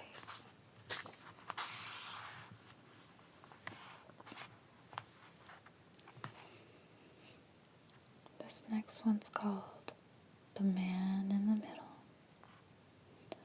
It was almost midnight. Sally Truitt had just gotten on the subway train at 50th Street after visiting her mother. "Don't worry," Sally said to her. "The subway is safe. There is always a policeman on duty." But that night she didn't see one. Except for her, the subway car was empty.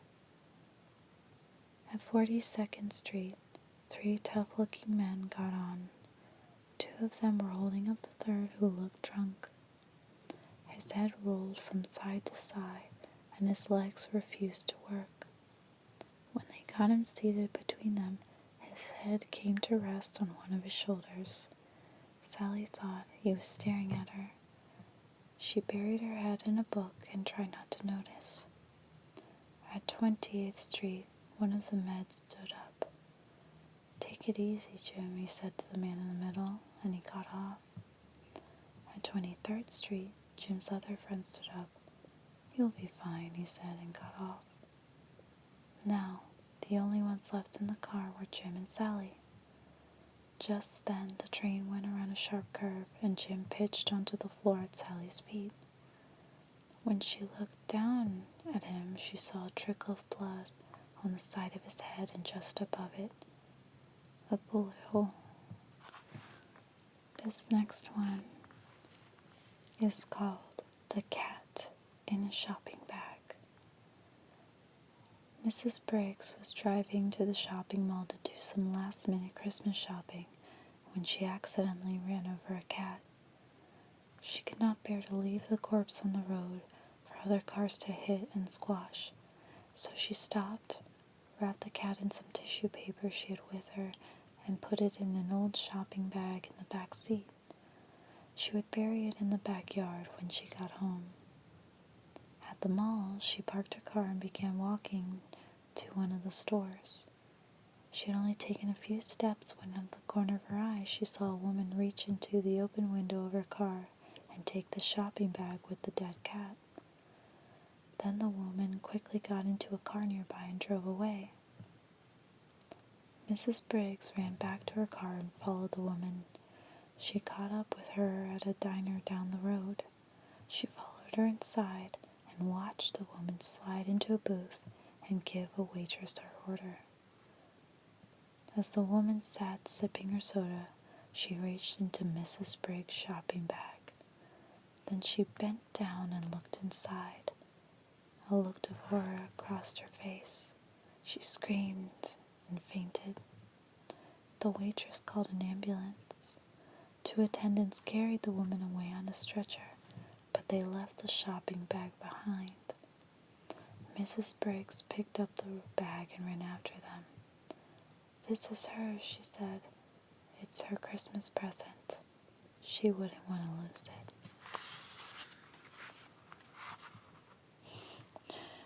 Is that not a perfect example example of karma, in a way. So, that's all the stories for this evening. I'll finish that chapter and the last chapter in my next video. But I want to thank you guys so much for watching. I hope these spooky tales get you in the Halloween spirit and that they make you feel very relaxed. Thank you guys so much for watching. Hello, my fellow unicorns. Today I'm going to finish reading more scary stories to tell in the dark. I'm going to pick up where we left off at our last reading.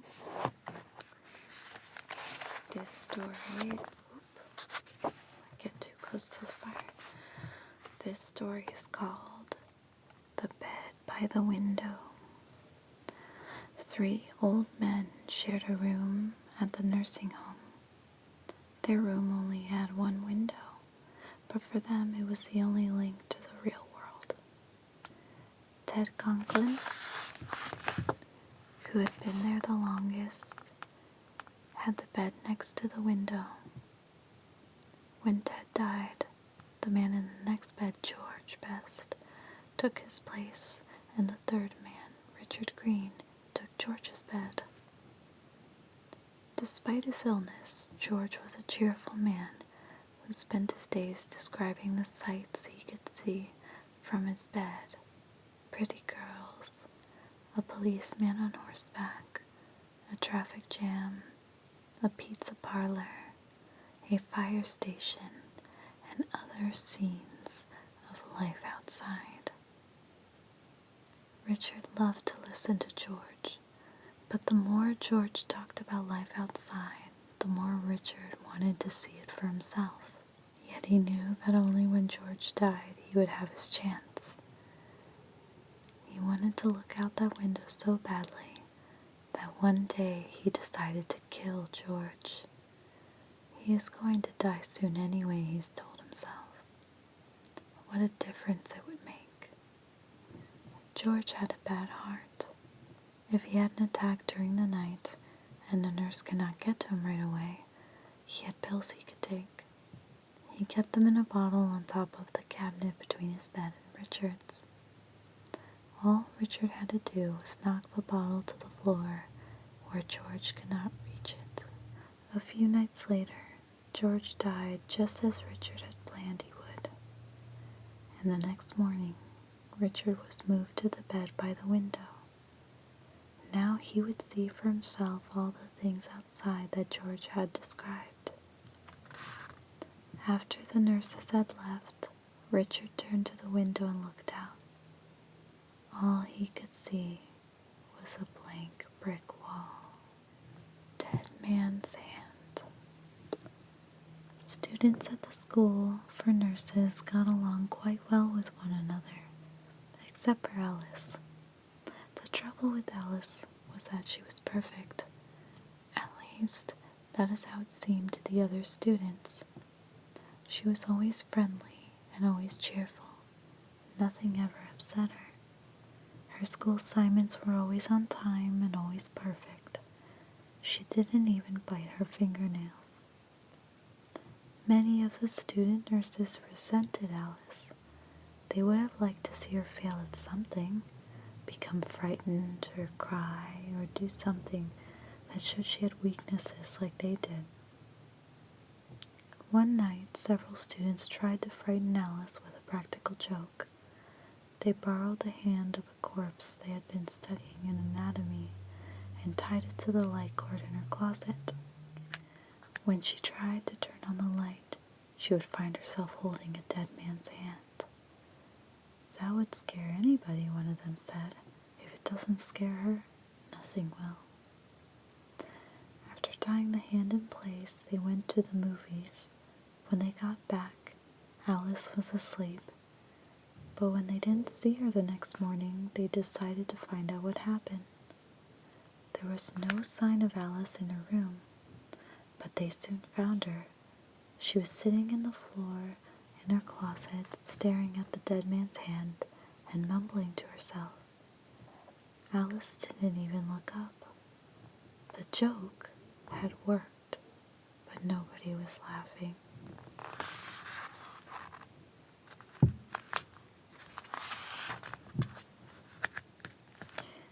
A Ghost in the Mirror. This is a scary game that young people play sometimes, trying to conjure up a ghost in their bathroom mirror. Many don't really believe that a ghost is going to appear, but they try to raise one anyway for the fun and the excitement. Some are willing to settle for any ghost, but others have a particular ghost in mind. One of these is a ghost named Mary Worth, who is known as Mary Jane and Bloody Mary. She is the heroine of an old comic strip, but some say she actually was a witch who was hanged at the infamous witch trials in Salem, Massachusetts in 1692. Another one of these ghosts is La Llorona, the weeping woman who wanders the streets of cities and towns from Texas to California and throughout Mexico looking for her lost child. Still, another is Mary Wales, a young woman who is supposed to have been killed in a car accident in Indianapolis, Indiana about 1965. Her ghost is one of the vanishing hitchhikers. It is said that again and again she thumbs a ride home in a passing car, then vanishes before she gets there. Here's how ghost hunters try to raise a ghost. 1. They find a quiet bathroom, close the door, and turn off the lights. 2. While they stare at their face in the mirror, they repeat the ghost's name, usually 47 times or 100 times. If any ghost will do, they say any ghost in place of a name. If they do manage to raise one, the face will slowly replace their own face in the mirror. Some say a ghost is likely to be angry at being disturbed. If it gets angry enough, they say, it will try to shatter the mirror and come right into the bathroom. But a player can always turn on the lights and send the ghost back to where it came from. And when that happens, the game is over.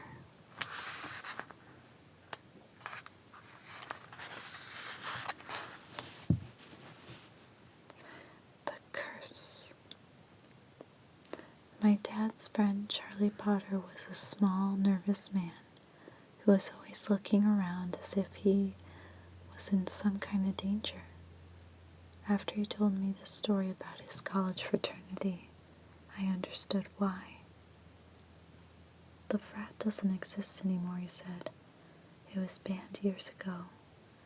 We had just 9 members at that point, and we're taking in 2 more, Jack Lawton and Ernie Kramer. One night in January, just about this time of year, the 9 of us took them out to the country for their initiation.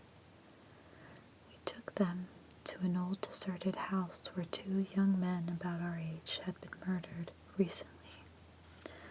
Their murderer was still at large. We gave Jack a lighted candle and told him to go up to the 3rd floor. Stay there for an hour, we told him, then come back. Don't speak. Don't make any noise. If your candle goes out, carry on in the dark. From where we were standing, we could see the light from Jack's candle moving up the stairs to the 2nd floor, then to the 3rd. But when he got to the 3rd floor, his candle went out. We guessed that he had come to a drafty corner and the wind blew it out. But when the hour went by and he didn't come down, we weren't so sure. We waited another 15 minutes and got more and more nervous. So we sent Ernie Kramer up after him. When Ernie got to the 3rd floor, his candle also went out. We waited 10 minutes, 20 minutes, but there was no sign of either of them. "Come on down," we called, but they didn't answer. Finally, we decided to go and get them. Armed with flashlights, we started up the stairs. It was quiet and dark as a grave in that house. When we got to the second floor, we called out again, but there was no answer. When we got to the third floor, we walked into a great big open space like an attic. Jack and Ernie weren't there, but we saw footprints in the dust. These led to a room on the other side of the attic. That room was also empty, but there was fresh blood on the floor, and the window was wide open. It was about 25 feet to the ground, but there was no ladder or rope in sight that they could have used to get down. We searched the rest of the house and the land around the house and found nothing. We decided that they were playing a trick on us. We figured that in some way they had escaped through the window and were hiding in the woods. The blood on the floor was to throw us off the track. We guessed that they'd show up the next day with a lot of stories and a lot of laughs. But they didn't. The next day, we told the Dean of Men what had happened, and he reported it to the police. The police didn't find anything either, and after several weeks, the search ended. To this day, no one knows what happened to Jack Lawton and Ernie Kramer. "There isn't much more to tell," he said. "We weren't arrested, but the college disbanded the fraternity and suspended the 9 of us from school for a year. The strangest part came after we graduated. Someone must have placed a curse on us. Every year since then, around the time of that initiation, one of us has died or gone crazy. I'm the only one left," he said, "and I'm in pretty good health. But there are times when I just feel a little peculiar." And then it says to rush at someone in the audience and scream, "Ah!"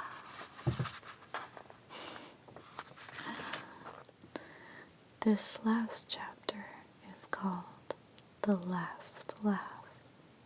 These stories are scary and funny. This one is called The Church. There was a fellow named Larry Berger who wasn't afraid of anybody alive, but anybody who was dead scared the wits out of him. One night, Larry was driving out into the country in his old Jeep when he got caught in a bad thunderstorm. The rain was coming down in sheets. Since Larry's Jeep didn't have a top to it, Larry started looking for a place to take shelter. But at the first place he came to, he didn't even slow down. It was an old deserted cabin, probably as dry as a bone inside, but Larry knew for a fact that it was haunted, and he wasn't going to stay there. A few miles later, he came to an old abandoned church standing all alone in a field. It hadn't been used in years. All the window glass was gone, but it still had sections of the roof intact. So Larry parked his Jeep and ran inside. It was as dark as could be in there. Larry groped around until he found a pew and sat down. It was nice and dry, just as he thought it would be, and he stretched out his legs and he made himself comfortable. Suddenly, there was a big flash of lightning, and Larry saw that he wasn't the only one in that church. There were people sitting in almost every pew. They all had their heads bowed as if they were praying, and they were all dressed in white. These must be ghosts sitting in their shrouds, Larry thought. They must have come in from some graveyard to get dry. Larry boy jumped up and ran down the aisle as fast as he could, right smack into one of the ghosts. And the ghost, he went, bah! This one is called The Bad News. Leon and Todd loved baseball. When they were young, they had played on the town's baseball team. Leon had been the pitcher and Todd played second base. Now that they were a lot older, they spent their free time watching baseball games on TV and talking about baseball. "Do you think they play baseball in heaven?" Leon asked Todd one day. "That's a good question," said Todd. "The one who gets there first should let the other one know somehow."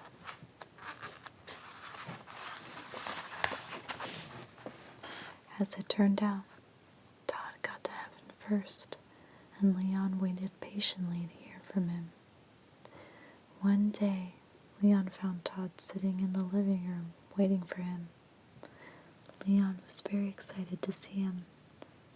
"What is it like up there?" he asked. "And what about baseball?" "When it comes to baseball," said Todd, "I have some good news and I have some bad news. The good news is we do play baseball in heaven. We have some fine teams. I play second base on my team just like I used to in the old days. That's the good news." "What's the bad news?" asked Leon. "The bad news," said Tom, "is that you are scheduled to pitch tomorrow." So he's gonna pass away tomorrow. Oops. This next one is called Cemetery Soup. On her way home from the market, a woman took a shortcut through the cemetery. There, sticking up out of the ground, she saw a big bone. She picked it up and looked it over carefully. "This will make a very good soup bone," she said. "I think I'll take it home. It's perfect weather for hot soup." When she got home, the first thing she did was start the soup. Into the big soup pot went water, carrots, green beans, corn, barley, onions, potatoes, a snitch of beef, some salt and pepper, and the bone. She brought it all to a boil and then brought it down to a simmer. "Yum," she said, sniffing it and tasting it. "I can hardly wait till supper." Suddenly, she heard a small voice. "Please give me back my bone." The woman paid no attention. Soon she heard the voice again. "May I have back my bone, please?" The woman was reading the newspaper, and again she didn't take any notice.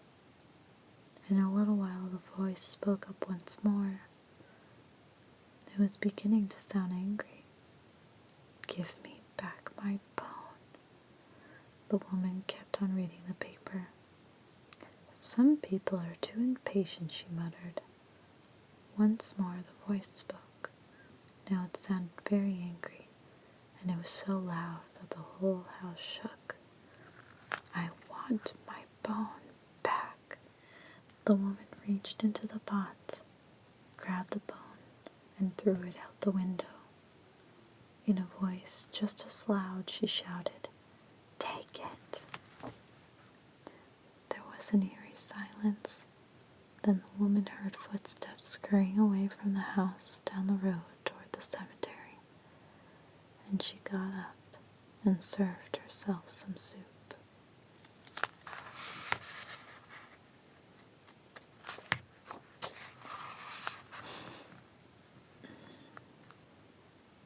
The brown suit. A woman came to the funeral parlor to see her husband's corpse.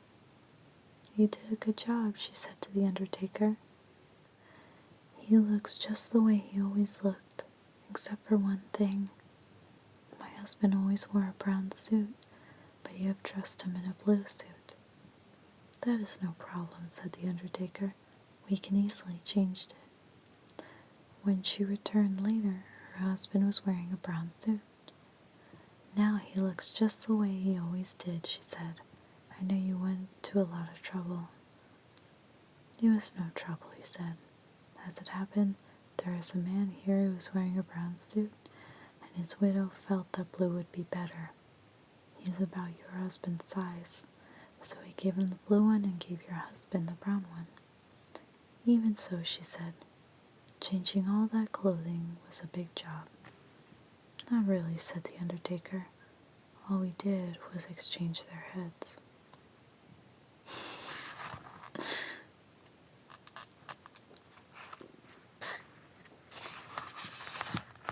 So this is a song called Baroom. It goes like this. O'Leary is dead and O'Reilly didn't know it. O'Reilly is dead and O'Leary didn't know it. They both are dead in the very same bed, and neither one knows that the other one's dead. Baroom, baroom.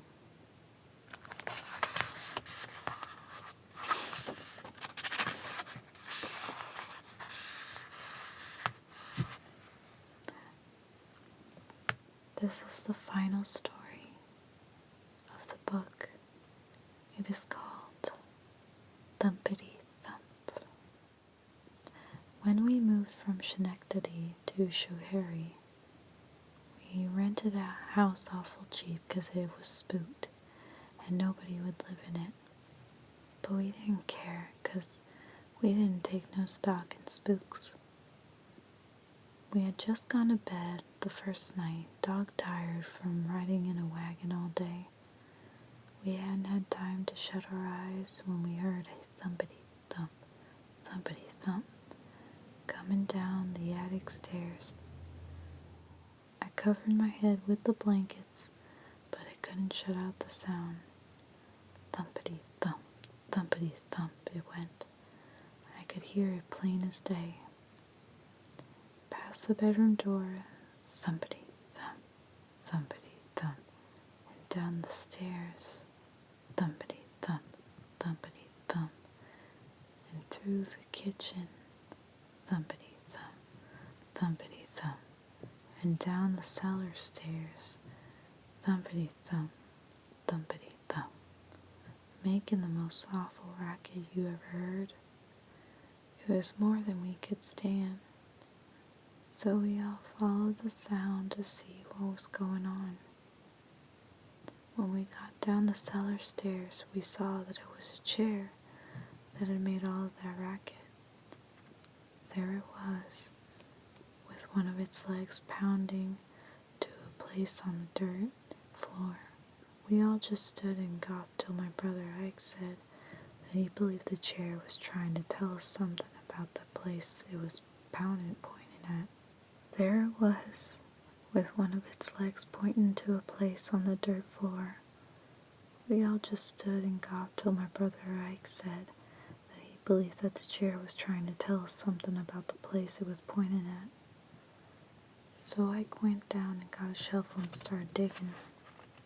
He didn't have to dig far before his shovel struck something hard. Pretty soon we could see the edge of a box sticking out.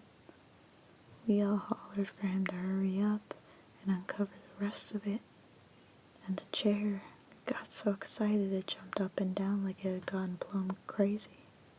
When Ike got the box uncovered, Pop and the boys pried off the lid, and there was the body of a man all smooched with blood. It was plain as nose on your face that he had been murdered, and the chair wanted folks to know it. Right then and there, we decided to leave. Being strangers, everyone would think that we had murdered him and come here to hide the body. It didn't take us long to fill up that hole and get out of that house. The chair was awful mad about our leaving, and it went up the cellar stairs. Thumpity thump, louder than when it got down. Then it thumpity thumped up the next set of stairs, and next louder still. When it got back into the attic, it thumpity thumped so loud we thought it would thump all the plaster and down our heads. Nobody asked us why we were moving out so soon, because nobody ever stayed more than one night in that place, and most not that long. But I can tell you, we were thankful to get back to Harry, where chairs stay where they would put and don't go raring and rampaging around, scaring folks out of their wits, pointing out murders and goodness knows what. And that is the end of more scary stories to tell in the dark. In my next video, I'm going to start with Scary Stories 3. So stay tuned. Thank you all so much for watching. Have a good night. Hello, my fellow unicorns. Today I'm going to read from Scary Stories 3. More Tales to Chill Your Bones. This first chapter is called When Death Arrives. When death arrives, it usually is the end of their story, but in these stories, it is only the beginning. This first one is called The Appointment. A 16-year-old boy worked on his grandfather's horse farm. One morning he drove a pickup truck into town on an errand. While he was walking along the main street, he saw Death. Death beckoned to him. The boy drove back to the farm as fast as he could and told his grandfather what had happened. "Give me the truck," he begged. "I'll go to the city. You'll never find me there." His grandfather gave him the truck, and the boy sped away. After he left, his grandfather went into town looking for Death. When he found him and said, "Why did you frighten my grandson that way? He is only 16. He is too young to die." "I'm sorry about that," said Death. "I did not mean to beckon to him. I was surprised to see him there. You see, I have an appointment with him this afternoon in the city."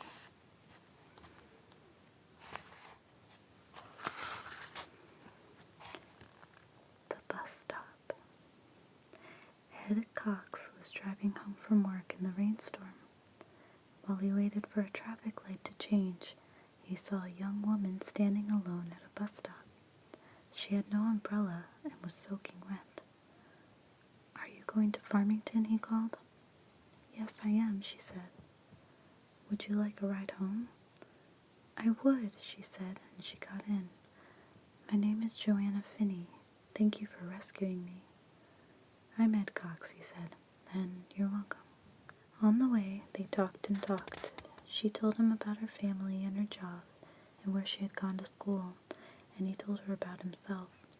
By the time they got to her house, the rain had stopped. "I'm glad it rained," Ed said. "Would you like to go out tomorrow after work?" "I'd love to," Joanna said. She asked him to meet her at the bus stop since it was near her office. They had such a good time, they went out many times after that. Always they would meet at the bus stop, and off they would go. Ed liked her more each time he saw her. But one night, when they had a date to go out, Joanna did not appear. Ed waited at the bus stop for almost an hour. Maybe something is wrong, he thought, and he drove her to her house in Farmington. An older woman came to the door. "I'm Ed Cox," he said. "Maybe Joanna told you about me. I had a date with her tonight. We were supposed to meet at the bus stop near her office, but she didn't show up. Is she all right?" The woman looked at him as if he had said something strange. "I am Joanna's mother," she said slowly. "Joanna isn't here now, but why don't you come in?" Ed pointed to a picture on the mantel. "That looks just like her," he said. "It did once," her mother replied, "but that picture was taken when she was your age, about 20 years ago. A few days later, she was waiting in the rain at the bus stop. A car hit her, and she was killed." This one's called Faster and Faster. Sam and his cousin Bob went walking in the woods. The only sounds were leaves rustling, and now and again a bird chirping. "It's so quiet here," Bob whispered. But that soon changed. After a few minutes, the two boys started whooping and hollering and chasing one another around. Sam ducked behind a tree. When Bob came by, Sam jumped out at him. Then Bob raced ahead and hid behind a bush. When he looked down, there at his feet was an old drum.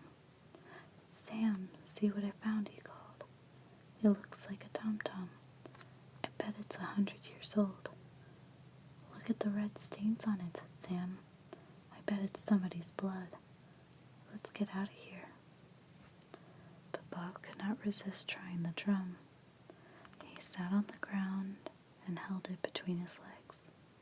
He beat on it with one hand, then the other. Slowly at first, then faster and faster, almost as if he could not stop. Suddenly, there were shouts in the woods and the sound of hoofbeats. A cloud of dust rose from behind a line of trees. Then men on horseback galloped toward them. "Bob, let's go," Sam shouted. He began to run. "Hurry." Bob dropped the drum and ran after him. Sam heard the twang of a bow firing an arrow. Then he heard Bob scream. When Sam turned, he saw Bob pitch forward dead. But there was no air on his body, and there was no wound. And when the police searched, there were no men on horseback, and there was no hoof prints, and there was no drum. Only the sounds were leaves rustling, and now and again a bird chirping. This one's called Just Delicious. George Flint loved to eat. Each day at noon, he closed his camera shop for 2 hours and went home for a big lunch his wife Mina cooked for him. George was a bully, and Mina was a timid woman who did everything he asked because she was afraid of him. On his way home for lunch one day, George stopped at the butcher shop and bought a pound of liver. He loved liver. He would have Mina cook it for dinner that night. Despite all his complaints about her, she was a very good cook. While George ate his lunch, Mina told him that a rich old woman in town had died. Her body was in the church next door. It was an open coffin. Anyone who wanted to see her could. As usual, George was not interested in what Mina had to say. "I've got to go back to work," he told her. After he left, Mina began to cook the liver. She added vegetables and spices and simmered it all afternoon, the way George liked it. When she thought it was done, she cut off a small piece and tasted it.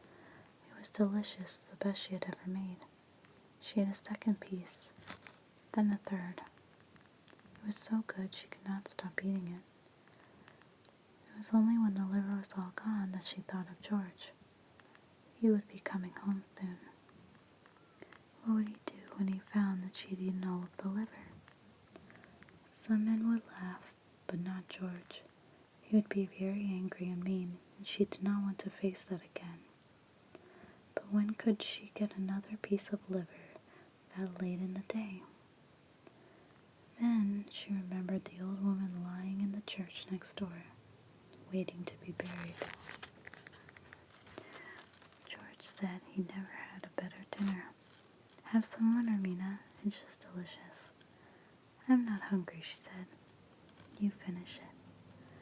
That night, after George had fallen asleep, Mina sat in bed trying to read, but all she could think about was what she had done. Then she thought she heard a woman's voice. "Who has my liver?" it asked. "Whose has it?" Was it her imagination? Was she dreaming? Now the voice was closer. "Who has my liver?" it asked. "Who has it?" Mina wanted to run. No, she whispered. "I don't have it. I don't have your liver." voice was right next to her. "Who has my liver?" it asked. "Who has it?" Mina froze with terror. She pointed to George. "He does," she said. "He has it." Suddenly, the light went out, and George screamed and screamed. This next story is called Hello, Kate. Tom Connors was on his way to a dance in the next village. It was a long walk through fields and woods, but it was a soft, sweet evening and he loved dancing, so Tom didn't mind. He had gone only a short distance when he noticed a young woman following him. Maybe she's going to the dance, he thought, and he stopped and waited for her. As the woman got closer, he saw that it was Kate Faraday. They had danced together many times.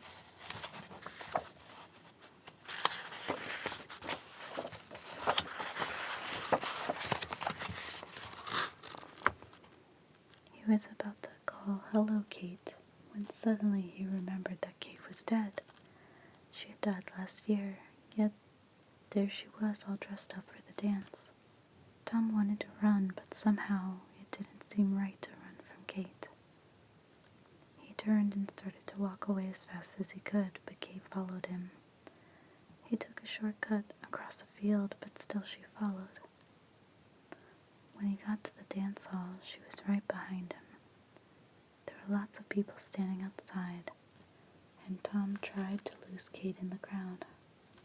He worked his way to the side of the building, then squeezed up against the wall behind some people. But Kate followed. She came so close, she brushed up against him. Then she stopped and waited. He wanted to say "Hello, Kate," just the way he did when she was alive, but he was so frightened he couldn't speak. Her eyes looked into his eyes, and she vanished. This next one is called The Black Dog. It was 11 o'clock at night. Peter Rothberg was in bed on the second floor of the old house where he lived alone. It had gotten so chilly he went downstairs to turn up the heat. As Peter went on his way back to bed, a black dog ran down the stairs. It passed him and disappeared into the darkness. "Where did you come from?" Peter said. He had never seen the dog before. He turned on all the lights and looked in every room. He could not find the dog anywhere. He went outside and brought in the 2 watchdogs he kept in the backyard, but they acted as if they were the only dogs in the house. The next night, again, at 11 o'clock, Peter was in his bedroom. He heard what sounded like a dog walking around in the room above him. He dashed upstairs and threw open the door. The room was empty. He looked under the bed. He looked in the closet. Nothing. But when he got back to his bedroom, he heard a dog running down the stairs. It was the black dog. He tried to follow it, but again he could not find where it had gone. From then on, every night at 11, Peter heard the dog walking in the room above him. The room was always empty, but after he left, the dog would come out of hiding, run down the stairs, then disappear.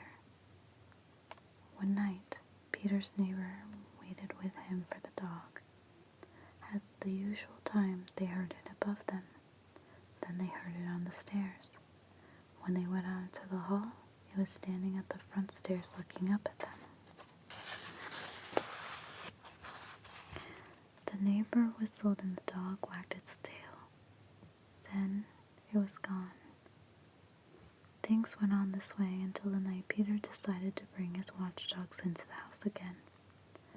Maybe this time they will find the black dog and drive it away. Just before 11, he took them up to his bedroom and left the door open. Then he heard the dog moving around above him. His dogs pricked up their ears and ran to the door. Suddenly, they bared their teeth and snarled and backed away. Peter could not see the black dog or hear it, but he was sure that it entered his room. His dogs barked and snapped. They darted forward nervously, then backed away again. Suddenly, one of them yelped. It began bleeding, then dropped to the floor, his neck torn open. A minute later, it was dead. Peter's other dog backed into a corner whimpering.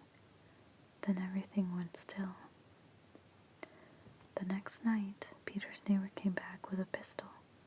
Again they waited in his bedroom. At 11 o'clock, the black dog came down the stairs. As before, it looked up at them and wagged its tail. When they started toward it, it growled and disappeared. That was the last Peter saw of the black dog, but it did not mean that the dog was gone. Now and then, always at 11, he heard it moving around above him. Once he heard it running down the stairs. He never managed to see it again, but he knew it was there. This next one's called Footsteps. Liz was doing her homework at the dining room table. Her younger sister Sarah was asleep upstairs. Their mother was out, but she was expected back any minute. When the front door opened and shut, Liz called, "Hello, Mama," but her mother didn't answer, and the footsteps Liz had heard were heavier, like a man's.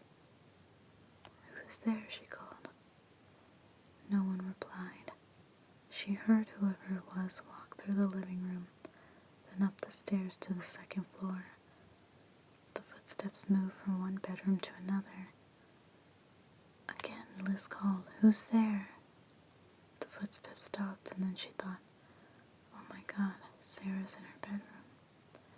She ran upstairs to Sarah's bedroom. Only Sarah was there, and she was asleep. Liz looked in the other rooms, but found no one. She went back down to the dining room, scared out of her wits. Soon she heard the footsteps again. They were coming down the stairs into the living room. Now they went into the kitchen. Then the door between the kitchen and the dining room slowly began to open. "Get out," Liz screamed. The door slowly closed. The footsteps moved out of the kitchen, through the living room toward the front door. The door opened and shut. Liz ran out to the window to see who it was. No one was in sight, nor were there any footprints in the fresh snow that had been falling.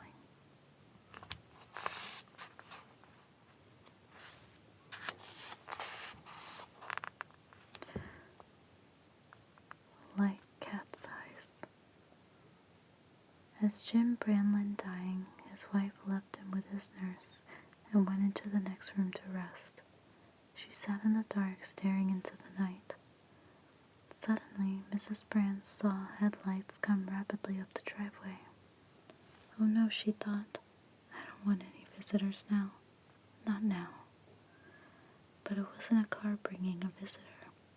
It was an old hearse with maybe half a dozen small men hanging from the sides. At least, that's what it looked like. The hearse screeched to a stop. The men jumped off and stared up at her, their eyes glowing with a soft yellow light like cat's eyes. She watched with horror as they disappeared into the house. An instant later they were back, lifting something into the hearse. Then they drove off at high speed, wheels squealing, the gravel in the driveway flying in all directions. At that moment, the nurse came in to say that Jim Brand had died. And that is part 1 of Scary Stories 3. I hope you enjoy these spooky tales as much as I do. Thank you guys so much for watching. Good night. Hello, my fellow unicorns. Today I'm going to continue my story time with Scary Stories 3. More tales to chill your bones. we're going to pick up where we left off.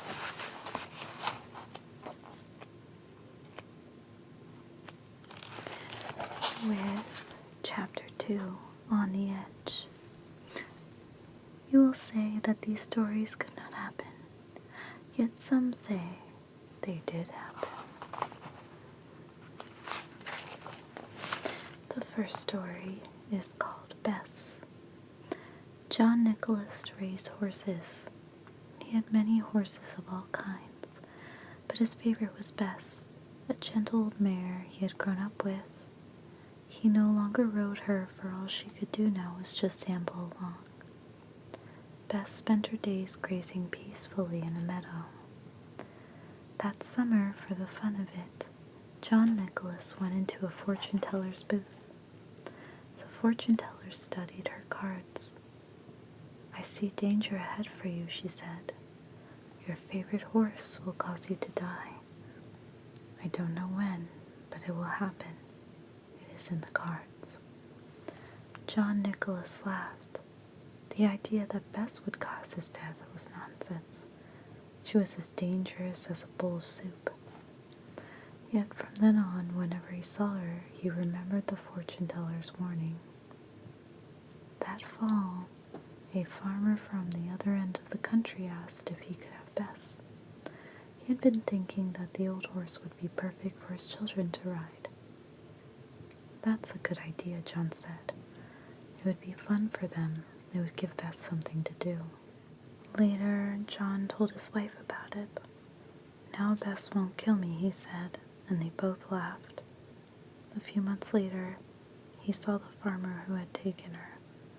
"How's my Bess?" he asked. "Oh, she was fine for a while," the farmer said. "The children loved her. Then she got sick.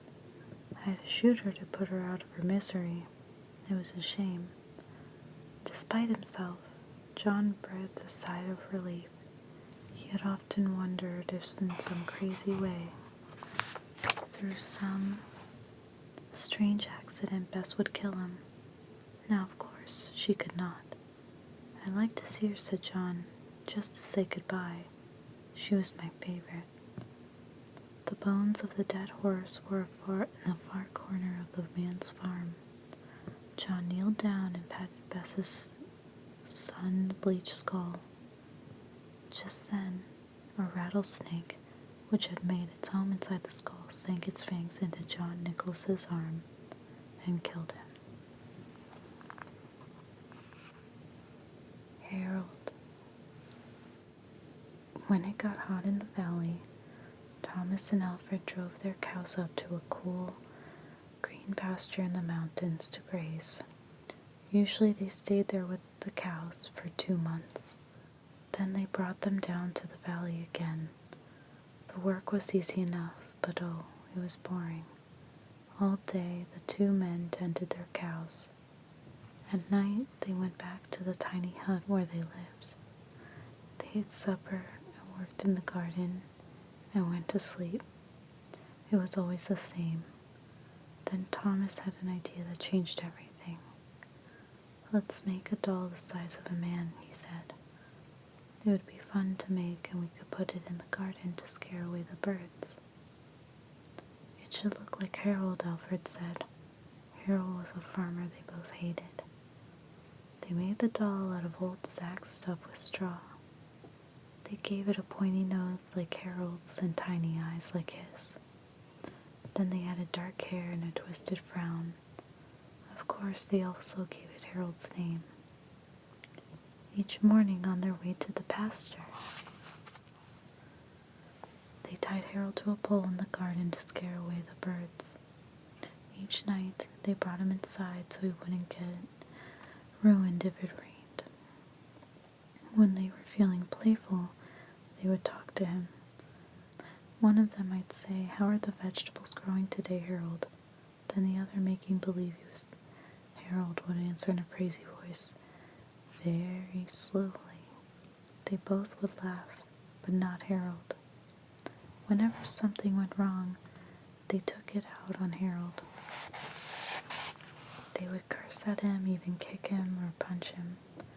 Sometimes one of them would take the food they were eating, which they were both sick of, and smear it on the doll's face. "How do you like that stew, Harold?" he would ask. "Well, you better eat it or else." Then the two men would howl with laughter. One night, after Thomas had wiped Harold's face with food, Harold grunted. "Did you hear that?" Alfred asked. "It was Harold," Thomas said. "I was watching him when it happened. I can't believe it." "How could he grunt?" Alfred asked. "He's just a sack of straw. It's not possible."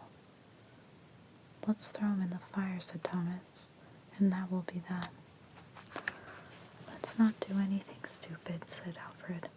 "We don't know what's going on. When we move the cows down, we'll leave him behind. For now, let's just keep an eye on him."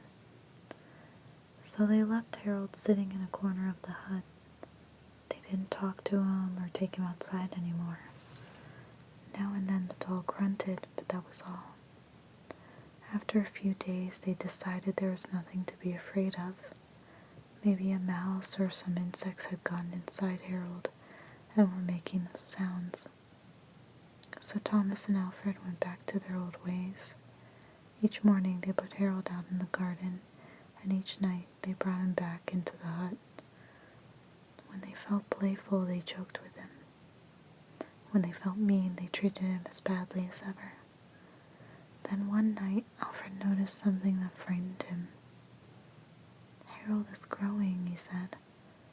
"I was thinking the same thing," Thomas said.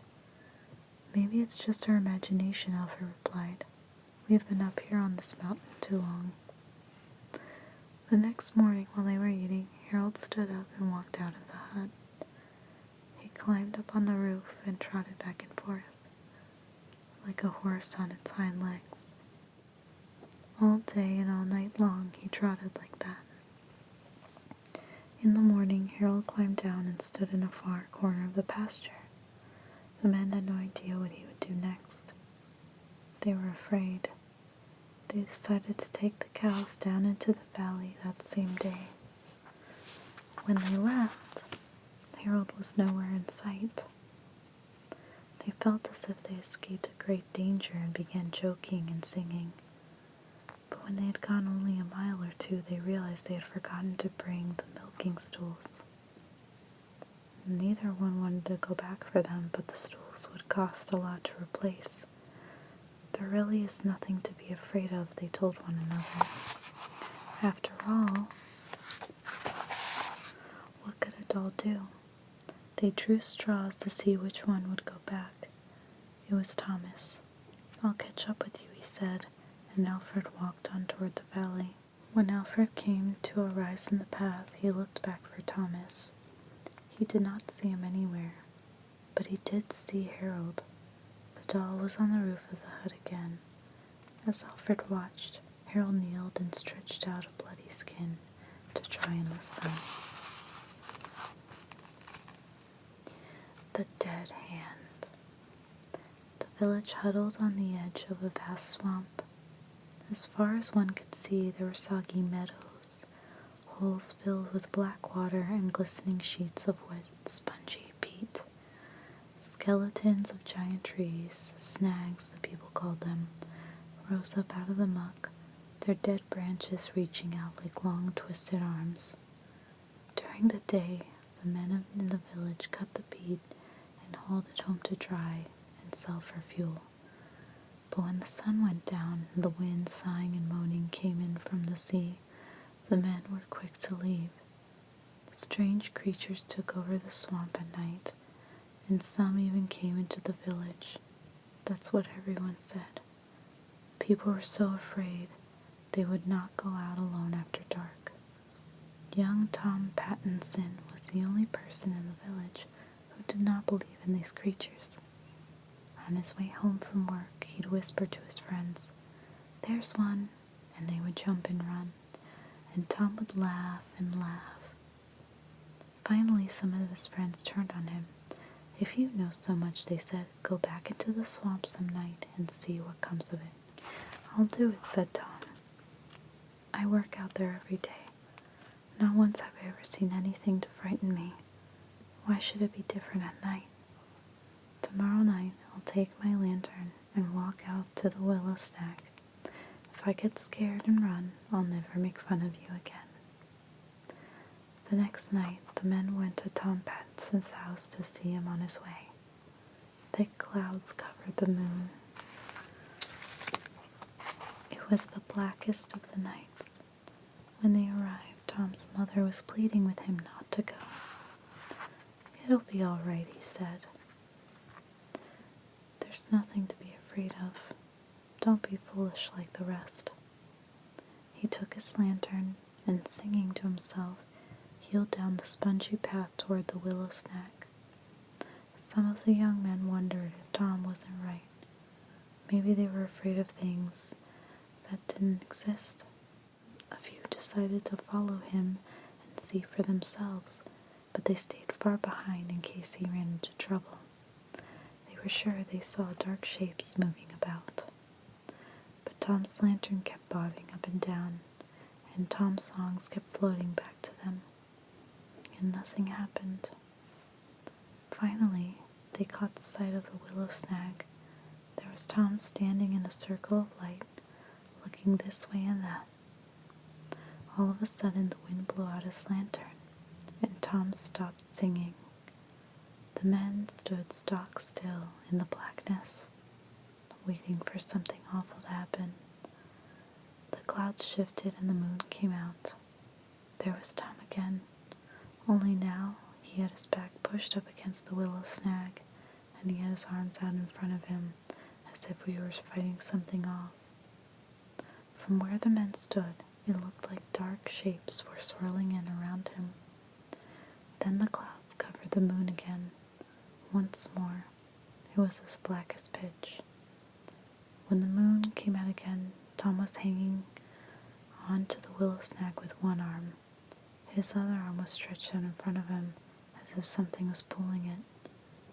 It looked to the men as if a rotting, moldy hand with no arm, a dead hand, had grabbed Tom's hand. With one final wrench, whatever had hold of Tom jerked him into the muck. That's what the men said.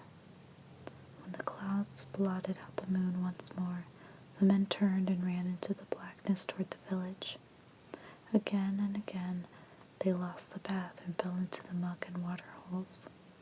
In the end, they crawled back on their hands and knees, but Tom Pattinson was not with them. In the morning, people searched everywhere for Tom. Finally, they gave him up for lost. A few weeks later, toward evening, the villagers heard a cry. It was Tom's mother. She was rushing down the path from the swamp, shouting and waving. When she was sure the villagers had spotted her, she turned and ran back. Off they went after her. They found young Tom Pattinson by the willow snag, groaning and shivering as if he had lost his mind. He kept pointing with one hand at something he could only see. Where his other hand should have been, there was nothing but a ragged stump oozing blood. The hand had been ripped clean off. Everyone said it was the dead hand that had done it, but nobody really knows. Nobody will ever know, except Tom Pattinson, and he never spoke another word again.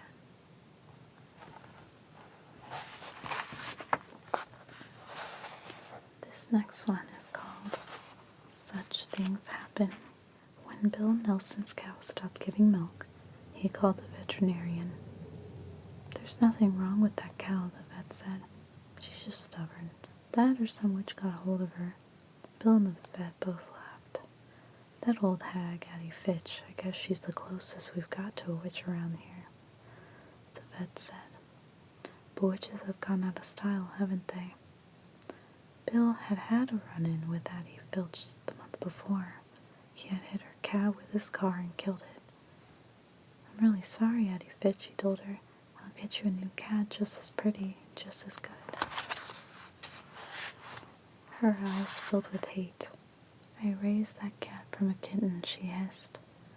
"I loved her. You'll be sorry for this, Bill Nelson."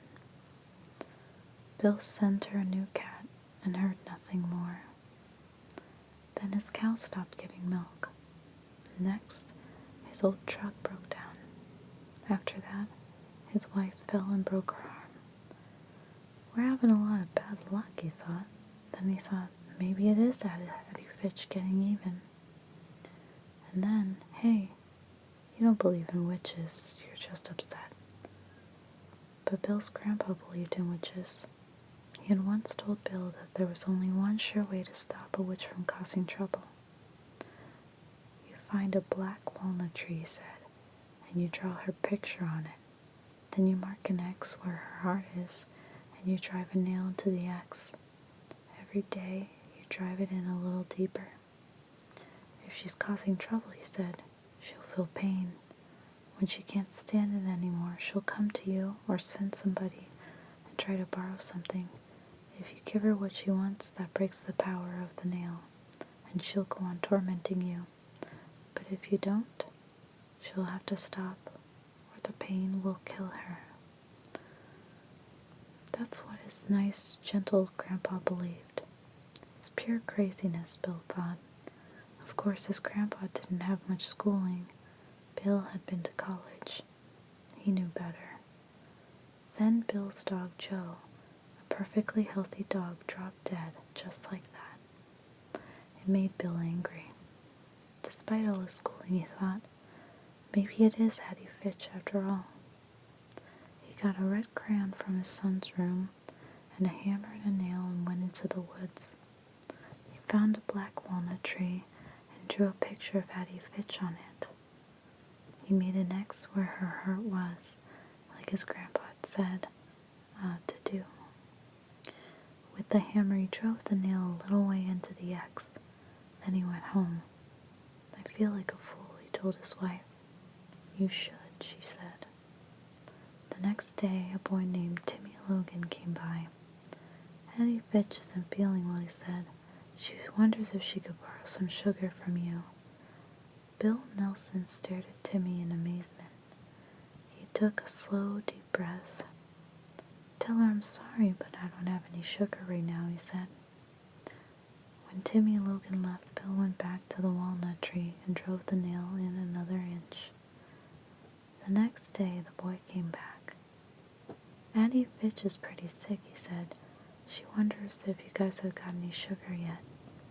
Tell her I'm sorry, Bill Nelson said, but I still don't have any. Bill went out to the woods and drove the nail in another inch. The following day, the boy was back. Addie Fitch is getting sicker, she said. She really needs some sugar. Tell her I still don't have any, Bill answered. Bill's wife was angry. You've got to stop this, she said. If this mumbo-jumbo works, it's like murder. I'll stop when she does, he said. Toward dusk, he stood in the yard staring at the ridge where the old lady lived, wondering what was going on up there.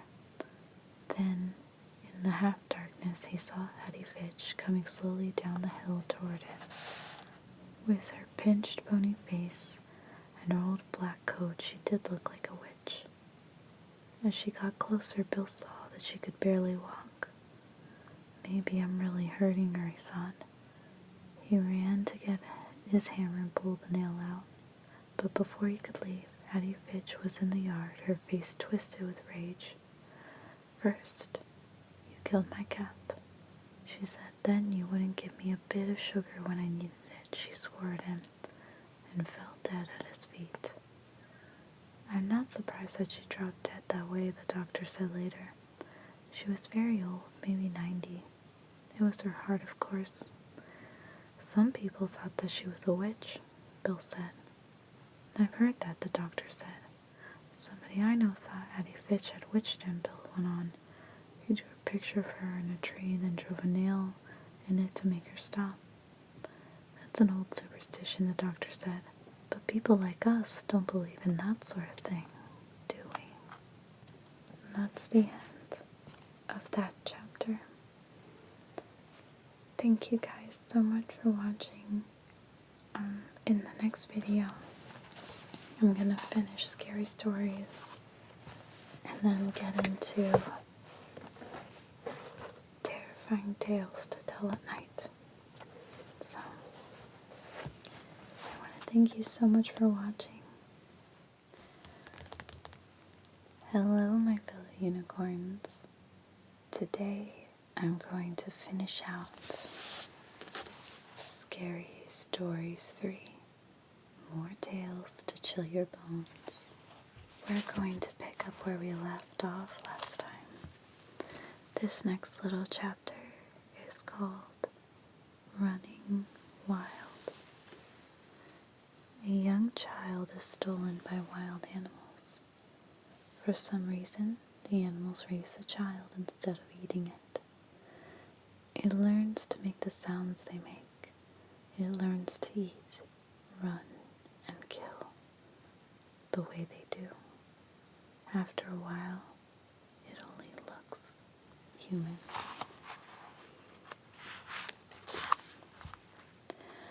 The Wolf Girl.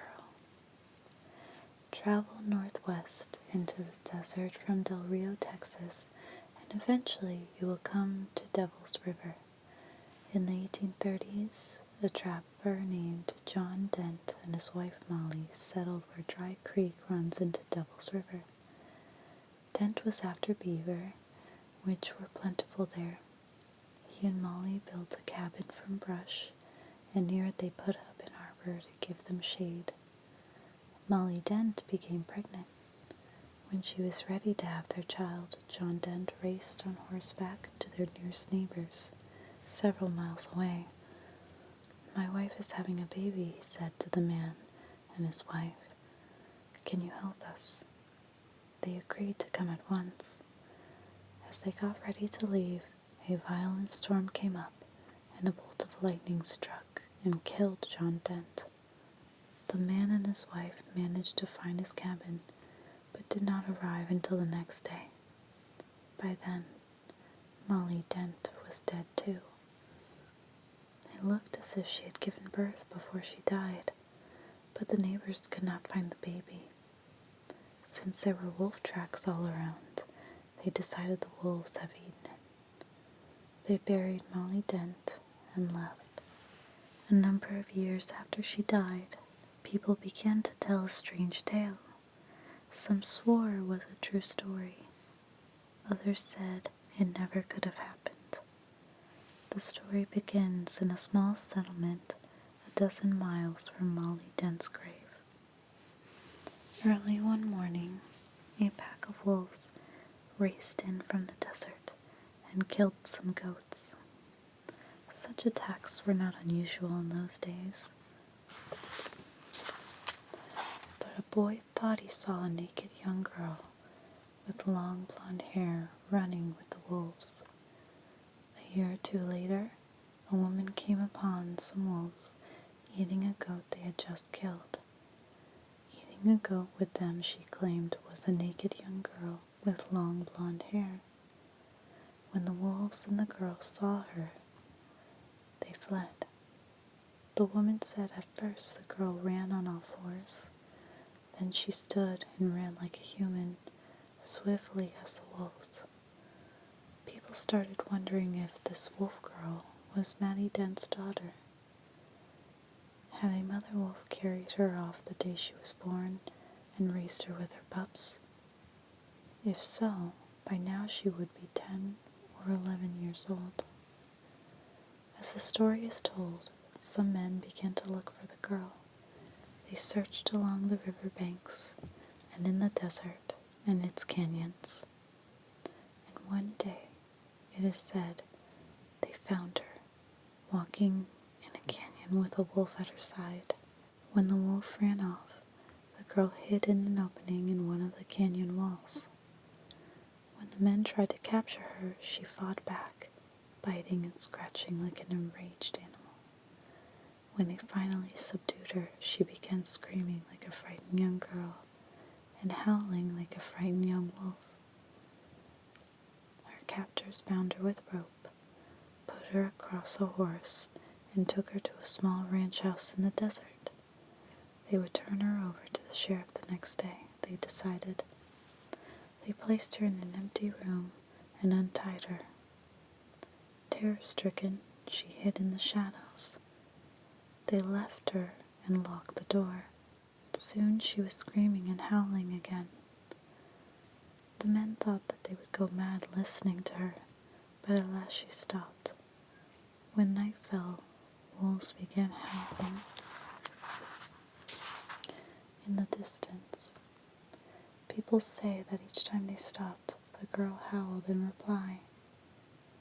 As the story goes, the cries of wolves came from every direction and got closer and closer.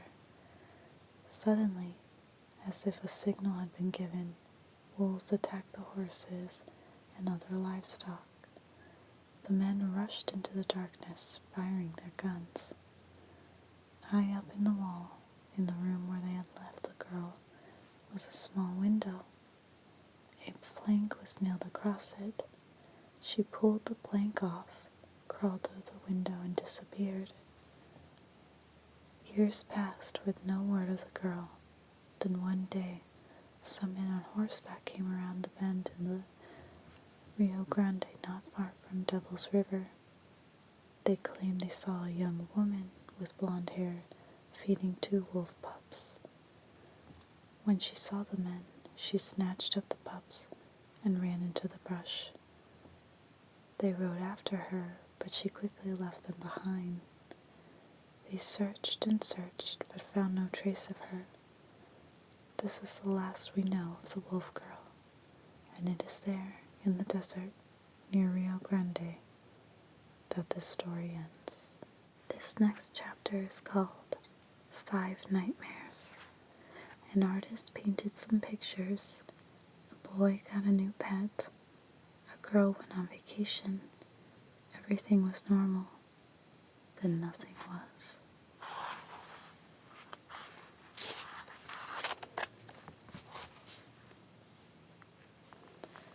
The Dream. Lucy Morgan was an artist. She had spent a week painting a small country town and decided that the next day she would move on. She would go to a village called Kingston. But that night, Lucy Morgan had a strange dream. She dreamed that she was walking up a dark carved staircase and entered a bedroom. It was an ordinary room except for 2 things. The carpet was made of large squares that looked like trapdoors, and each of the windows was fastened shut with big nails that stuck up out of the wood. In her dream, Lucy Morgan went to sleep in that bedroom. During the night, a woman with a pale face and black eyes and long black hair came into the room. She leaned over the bed and whispered, "This is an evil place. Flee while you can." When the woman touched her arm to hurry her along, Lucy Morgan awakened from her dream with a shriek. She lay awake for the rest of the night, trembling. In the morning she told her landlady that she had decided not to go to Kingston after all. "I can't tell you why," she said, "but I just can't bring myself to go there." "Then why don't you go to Dorset?" the landlady asked. "It's a pretty town and it isn't too far." So Lucy Morgan went to Dorset. Someone told her she could find a room in a house at the top of the hill. It was a pleasant-looking house, and the landlady there, a plump, motherly woman, was as nice as could be. "Let's look at the room," she said. "I think you will like it." They walked up a dark curved staircase, like the one in Lucy's dream. In these old houses, the staircases are all the same, Lucy thought. But when the landlady opened the door to the bedroom, it was the room in her dream, with the same carpet that looked like trapdoors, and the same windows fastened with big nails. "This is just a coincidence," Lucy told herself. "How do you like it?" the landlady asked. "I'm not sure," she said. "Well, take your time," the landlady said. "I'll bring up some tea while you think about it." Lucy sat on the bed, staring at the trapdoors and the big nails. Soon, there was a knock on the door. "It's the landlady with tea," she thought. But it wasn't the landlady. It was the woman with the pale face and the black eyes and the long black hair. Lucy Morgan grabbed her things and fled. Sam's new pet. Sam stayed with his grandmother when his parents went to Mexico for their vacation. "We're going to bring you back something nice," his mother told him. "It will be a surprise." Before they came home, Sam's parents looked for something Sam would like. All they could find was a beautiful sombrero. It cost too much, but that afternoon while they were eating their lunch in a park, they decided to buy the sombrero after all. Sam's father threw what was left of their sandwiches to some stray dogs, and they walked back to the marketplace. One of the animals followed them. It was a small gray creature with short hair, short legs, and a long tail. Wherever they went, it went. "Isn't he cute?" Sam's mother said. "He must be one of those Mexican hairless dogs. Sam would love him." "He's probably somebody's pet," Sam's father said. They asked several people if they knew who its owners were, but no one did. They just smiled and shrugged their shoulders. Finally, Sam's mother said, "Maybe he's just a stray. Let's take him home with us. We can give him a good home and Sam will love him." It is against the law to take a pet across the border, but Sam's parents hid the animal in a box, and no one saw it. When they got home, they showed it to Sam. "He's a pretty small dog," said Sam. "He's a Mexican dog," his father said. "I'm not sure what kind. I think it's called a Mexican hairless. We'll find out. But he's nice, isn't he?" They gave the new pet some dog food. Then they washed it and brushed it and combed its fur. That night, it slept on Sam's bed. When Sam awakened the next morning, his pet was still there. "Mother," he called, "the dog has a cold." The animal's eyes were running, and there was something white around its mouth. Later that morning, Sam's mother took it to a veterinarian. "Where did you get him?" the vet asked. "In Mexico," she said. "We think he's a Mexican hairless. I was going to ask you about that." "He's not a hairless," the vet said. "He's not even a dog. He's a sewer rat, and he has rabies." That's gross. This next story is called "Maybe You Will Remember." Mrs. Gibbs and her 16-year-old daughter Rosemary arrived in Paris on a hot morning in July. They had been on a vacation and now were returning home. But Mrs. Gibbs did not feel very well, so they decided to rest in Paris for a few days before going on. The city was crowded with tourists. Still, they found a place to stay at a good hotel. They had a lovely room overlooking a park. It had yellow walls, a blue carpet, and white furniture. As soon as they unpacked, Mrs. Gibbs went to bed. She looked so pale that Rosemary asked to have the hotel's doctor examine her. Rosemary did not speak French, but fortunately, the doctor spoke English. He took one look at Mrs. Gibbs and said, "Your mother is too sick to travel. Tomorrow I will move her to a hospital, but she needs a certain medicine.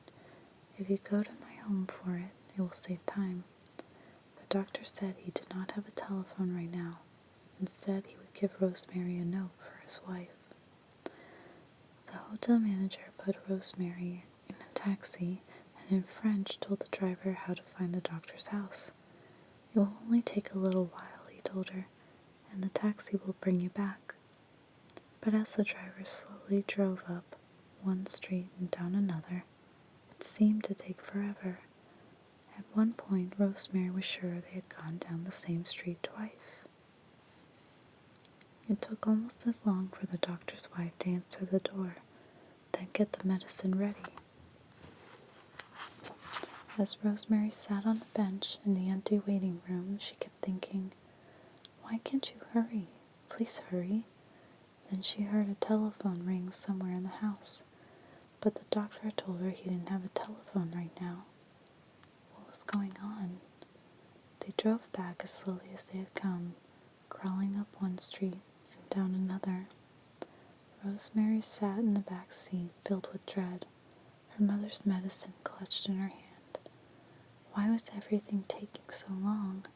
She was sure the taxi driver was going in the wrong direction.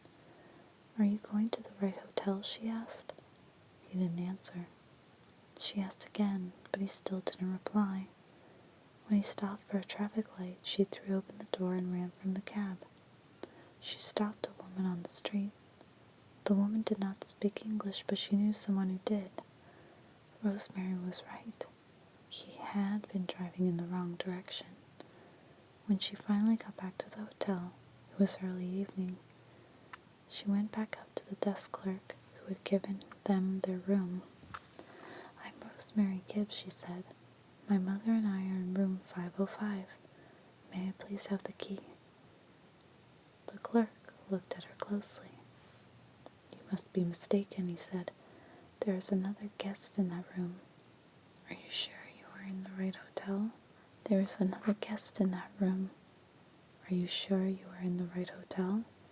He turned to help someone else. She waited until he was finished. "You gave us that room yourself when we arrived this morning," she said. "How could you forget?" He stared at her as if she had lost her mind. "You must be mistaken," he said. "I have never seen you before. Are you sure you are in the right hotel?" She asked to see the registration card they had filled out when they arrived. "It's June and Rosemary Gibbs," she said. The clerk looked at the file. "We have no card for you," he said. "You must be in the wrong hotel." "The hotel doctor will know me," Rosemary replied. "He examined my mother when we arrived. He sent me for medicine she needs. I want to see him." The doctor came downstairs. "Here's the medicine for my mother," Rosemary said, holding it out to him. "Your wife gave it to me."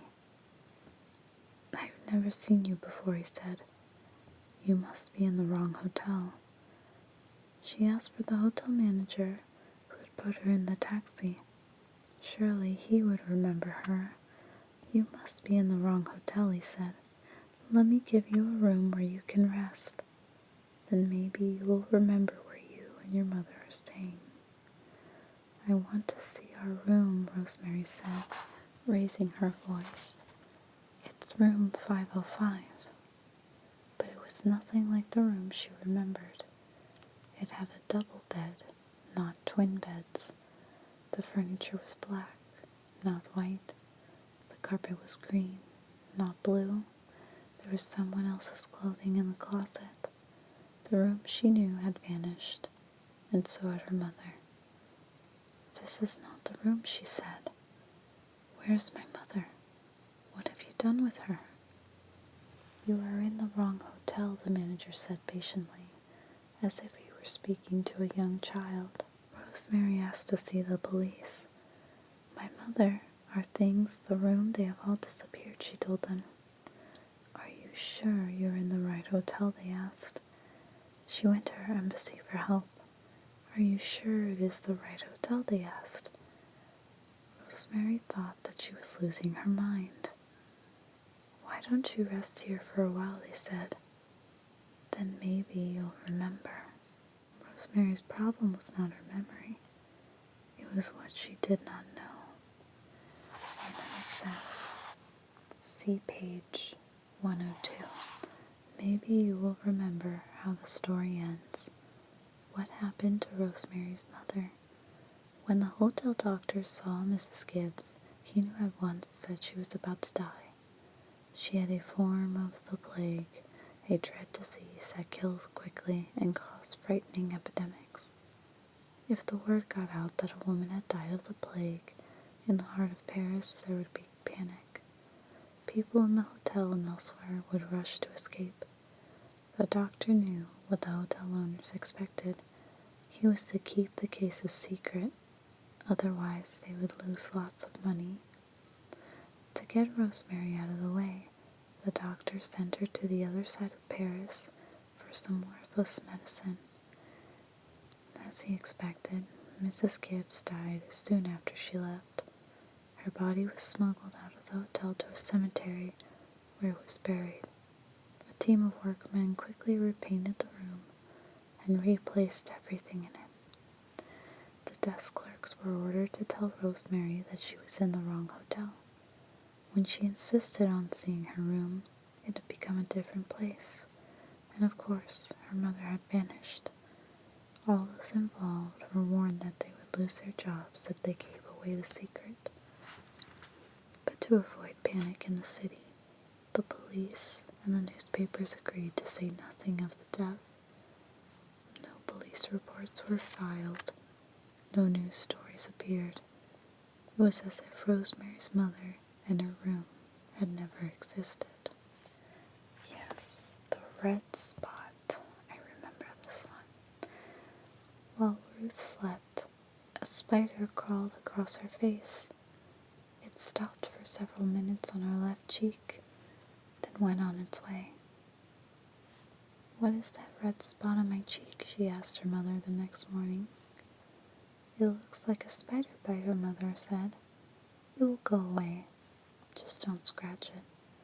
Soon the small red spot grew into a small red boil. "Look at it now," Ruth said. "It's getting bigger. It's sore." "That sometimes happens," her mother said. "It's coming to a head." In a few days the boil was even larger. "Look at it now," Ruth said. "It hurts and it's ugly." "We'll have the doctor look at it," her mother said. "Maybe it's infected." But the doctor could not see Ruth until the next day. That night, Ruth took a hot bath. As she soaked herself, the boil burst. Out poured a swarm of tiny spiders from the eggs that their mother had laid in her cheek. So gross. This is also a gross drawing. The next story is called No Thanks. Thursday nights, Jim worked as a stock boy in one of the malls out on the highway. By 8:30, he was usually finished and he drove home. But that night, Jim was one of the last to leave. By the time he got out to the huge parking lot, it was almost empty. The only sounds were cars in the distance and his footsteps on the pavement. Suddenly, a man stepped out of the shadows. "Hey, mister," he called in a low voice. He held out his right hand. Balanced on the palm was a long, thin blade of a knife. Jim stopped. "Nice, sharp knife," the man said softly. "Don't panic," Jim thought. The man stepped toward him. "Don't run," Jim told himself. "Nice, sharp knife," the man repeated. Give him what he wants, Jim thought. The man came closer. He held up the knife. "Cuts nice and easy," he said slowly. Jim waited. The man peered into his face. "Hey man, only $3. 2 for $5. Nice present for your mama." "No thanks," Jim said. "She's got one." And he ran for his car. That's a bad salesman. This next chapter is called What is Going On Here? When bottles began popping and furniture began flying all over the house, there were many explanations, but none of them was right. Then someone had a scary answer that could involve you. This next one's called The Trouble. The events in the story took place in 1958 in a small white house in a suburb of New York City.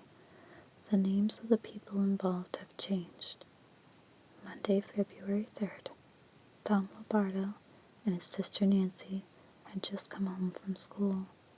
Tom was going on 13, Nancy was 14. They were talking to their mother in the living room when they heard a loud pop in the kitchen. It sounded like a cork had been pulled from a bottle of champagne, but it was nothing like that. The cap on a bottle of starch had somehow come unscrewed, and the bottle had tipped over and spilled. Then bottles all over the house began popping. Bottles of nail polish remover, shampoo, bleach, rubbing alcohol, even a bottle of holy water.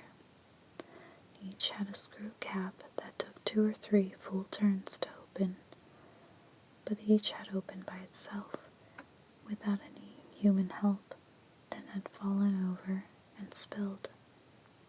"What is going on here?" Mrs. Lombardo asked. Nobody knew, but the popping soon stopped and everything went back to normal. It was just one of those crazy things, they decided, and put it out of their minds. Thursday, February 6th, just after Tom and Nancy got home from school, 6 more bottles popped their caps. The next day, at about the same time, another 6 did. Sunday, February 9th. At 11 o'clock that morning, Tom was in the bathroom brushing his teeth. His father was standing in the doorway talking to him. All of a sudden, a bottle of medicine began moving across the vanity by itself and fell into the sink. At the same time, a bottle of shampoo moved to the edge of the vanity and crashed to the floor. They watched, spellbound. "I'd better call the police," Mr. Lombardo said. That afternoon, a patrolman interviewed the family as bottles popped in the bathroom. The police assigned a detective named Joseph Briggs to the case. Detective Briggs was a practical man. When something moved, he believed that a human or an animal had moved it, or that it moved because of vibration or the wind or some other natural cause. He did not believe in ghosts. When the Lombardos said they had nothing to do with what was going on, he thought that at least one of them was lying. He wanted to examine the house. Then he wanted to talk to some experts and find out what they thought. Tuesday, February 11, the bottle of holy water that had opened a week before opened a second time and spilled. 2 days later, it spilled again. Saturday, February 15th, Tom, Nancy, and a relative were watching TV in the living room when a small porcelain statue rose up from a table. It flew 3 feet through the air, then fell to the rug. Monday, February 17th, a priest blessed the Lombardo's house to protect it against whatever was causing the trouble. Thursday, February 20th, while Tom was doing his homework at one end of the dining room table, a sugar bowl at the other end flew into the hall and crashed. Detective Briggs saw it happen. Later, a bottle of ink on the table flew into a wall and broke, spattering in all directions. Then another porcelain statue took off. It traveled 12 feet and smashed into a desk. Friday, February 21st. To get some peace, the Lombardos went to a relative's house for the weekend. While they were gone, everything at home was normal. Sunday, February 23rd, when the Lombardos returned, another sugar bowl took off. It flew into a wall and smashed into smithereens. Later, a heavy bureau in Tom's room toppled over, but no one was in the room when it happened. Monday, February 24th. By now, Detective Briggs had talked to an engineer, chemist, a physicist, and others. Some thought that the vibrations in the house were causing the trouble. These could come from underground water, they said, or from high-frequency radio waves, or from sonic booms caused by airplanes. Others said that the electrical system was the cause, or the downdrafts coming through the chimney. The popping of bottles was blamed on chemicals the bottles contained. Tests showed that there was no vibrations in the house. There was nothing wrong with the electrical system, and there were no chemicals in the bottles that would make them pop. Then what was causing the trouble? None of the experts knew, but every day the Lombardos received dozens of letters and telephone calls from people who thought they did know. Many believed that the house was haunted. They thought that a poltergeist was on the loose, the noisy ghost that is blamed when things move around on their own. No one has proved that poltergeists exist, but people everywhere have told stories about them for hundreds of years, and what they have told was not too different from what was happening to the Lombardos. Detective Briggs did not, of course, believe in poltergeists. He had begun to believe that Tom Lombardo might be to blame. Whenever something happened, Tom was usually in the room or nearby. When he accused Tom of causing the trouble, the boy denied it. "I don't know what's going on," he said. "All I know is that it scares me." People said that Detective Briggs was a tough cop who would turn on his mother if she did something wrong. But he believed Tom. Only now he didn't know what to think. Tuesday, February 25th. A newspaper reporter came to the house to interview the family. Afterward, he sat in the living room by himself, hoping that something would happen that he could describe in a story. Tom's room was just across the hall from where the reporter sat. The boy had gone to bed, but he had left his door open. Suddenly, a globe of the world flew out of the darkened room and smashed into a wall. The reporter dashed into the bedroom and turned on the light. Tom was sitting in bed blinking as if he had just been awakened from a sound sleep. "What was that?" he asked. Wednesday, February 26. In the morning, a small plastic statue of the Virgin Mary rose up from the dresser in Mr. and Mrs. Lombardo's bedroom and flew into a mirror. That night, while Tom was doing his homework, a 10-pound record player took off from a table, flew 15 feet, then crashed into the floor. Friday, February 28th. Two scientists arrived from Duke University, North Carolina. They were parapsychologists who studied experiences like the Lombardos were having. They spent several days talking to the family and examining the house, trying to understand what was going on and what was causing it. One night, a bottle of bleach popped its top, but that was all that happened during their visit. They did not tell the Lombardos about a theory they had that a poltergeist actually might be involved in such cases. According to this idea, poltergeists were not ghosts. They were normal teenagers. They had become so troubled by a problem that their emotions built up into a kind of vibration. Since it was taking place in their unconscious minds, they didn't even know it was happening. But the vibration somehow left their bodies and moved wherever it struck. It happened again and again until the problem had been solved. Scientists had given this strange power a name.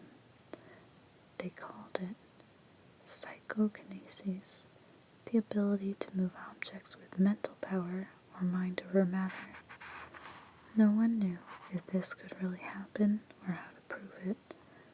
Yet most reports of poltergeists did involve families with teenage children, and there were 2 teenagers in the Lombardo family.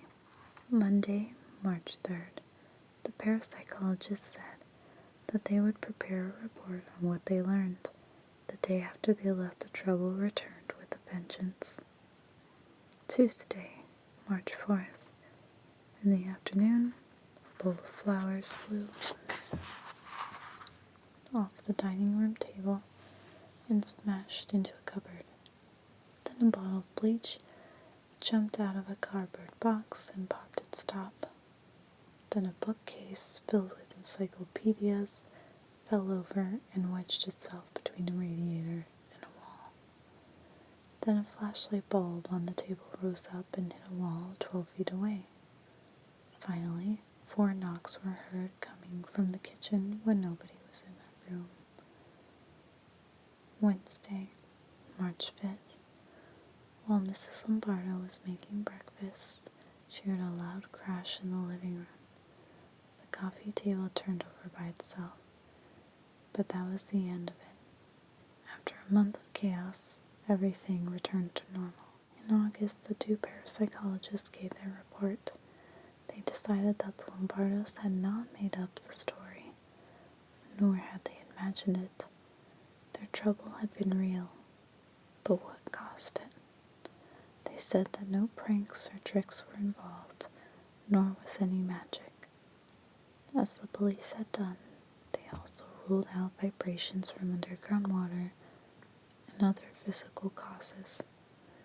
The only explanation that they could not rule out was the possibility that a teenage poltergeist had been at work, moving objects with mental power.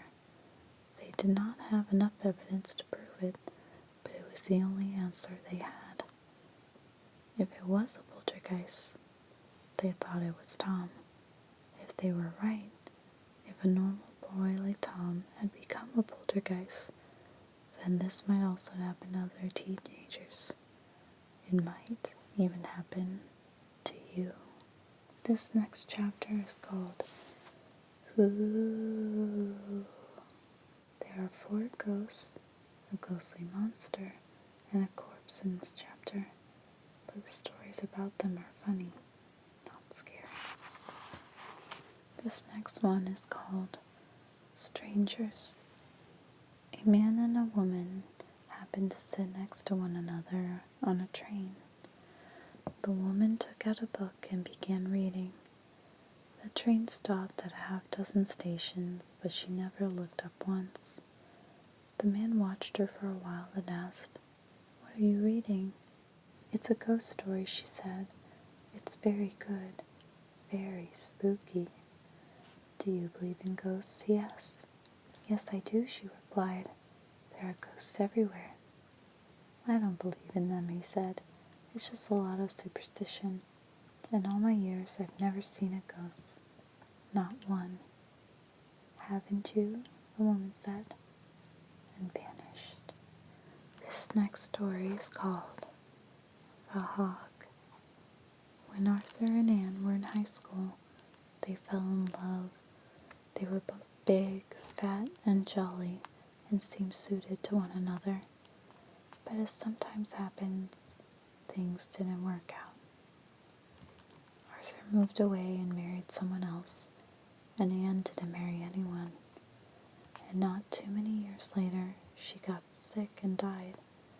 Some said it was from a broken heart. One day, Arthur was driving in a small town not far from where he and Anne had grown up. Soon he realized that a hog was following him. No matter how fast Arthur drove, the hog stayed right behind. Each time he looked back, there was the hog. It began to irritate him. Finally, he couldn't stand it any longer. He stopped his car and rapped the hog on its snout good and hard. "Get out of here, you fat, dirty thing," he shouted. To his astonishment, the hog spoke to him, and it was Anne's voice he heard. "It's her ghost," he thought. "She has come back as a hog." "I was doing no harm, Arthur," the hog said. "I was just out for a brisk walk, enjoying myself. How could you strike me after all that we meant to one another?" With that, she turned and trotted away. And then it gives directions. It says, when you tell this story, have the hog speak in a high voice.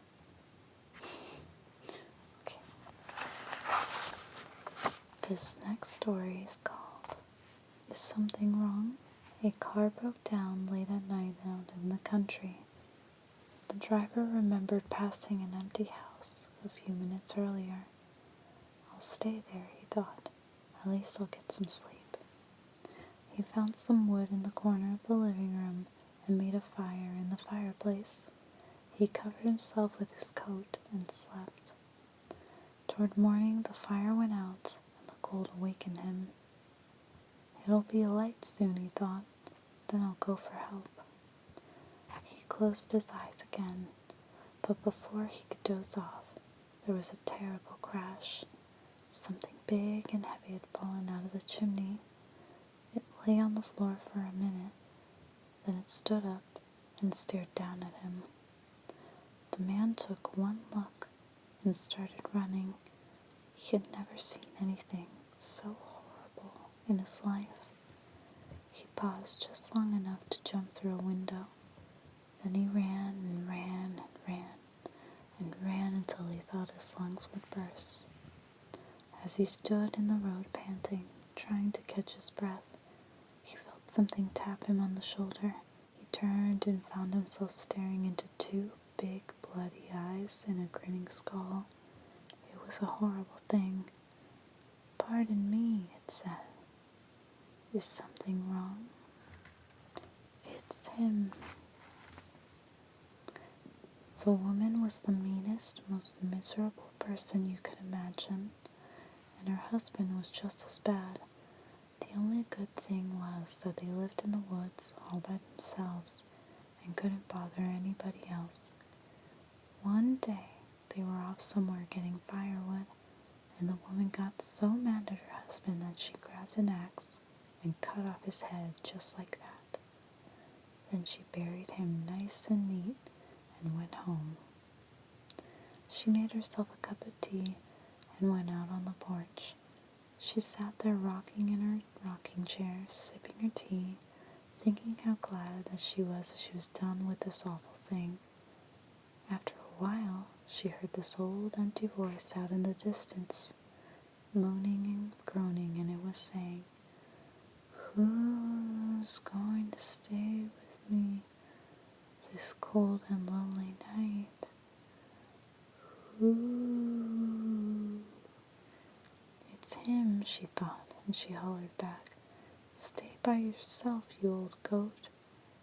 Soon she heard the voice again, only now it was closer, and it was saying, "Who's going to sit with me this cold and lonely night? Who?" "Only a crazy man," she shouted. "Sit by yourself, you dirty rat." Then she heard the voice even closer, and it was saying, "Who's going to be with me this cold and lonely night? Who?" "Nobody," she mewed.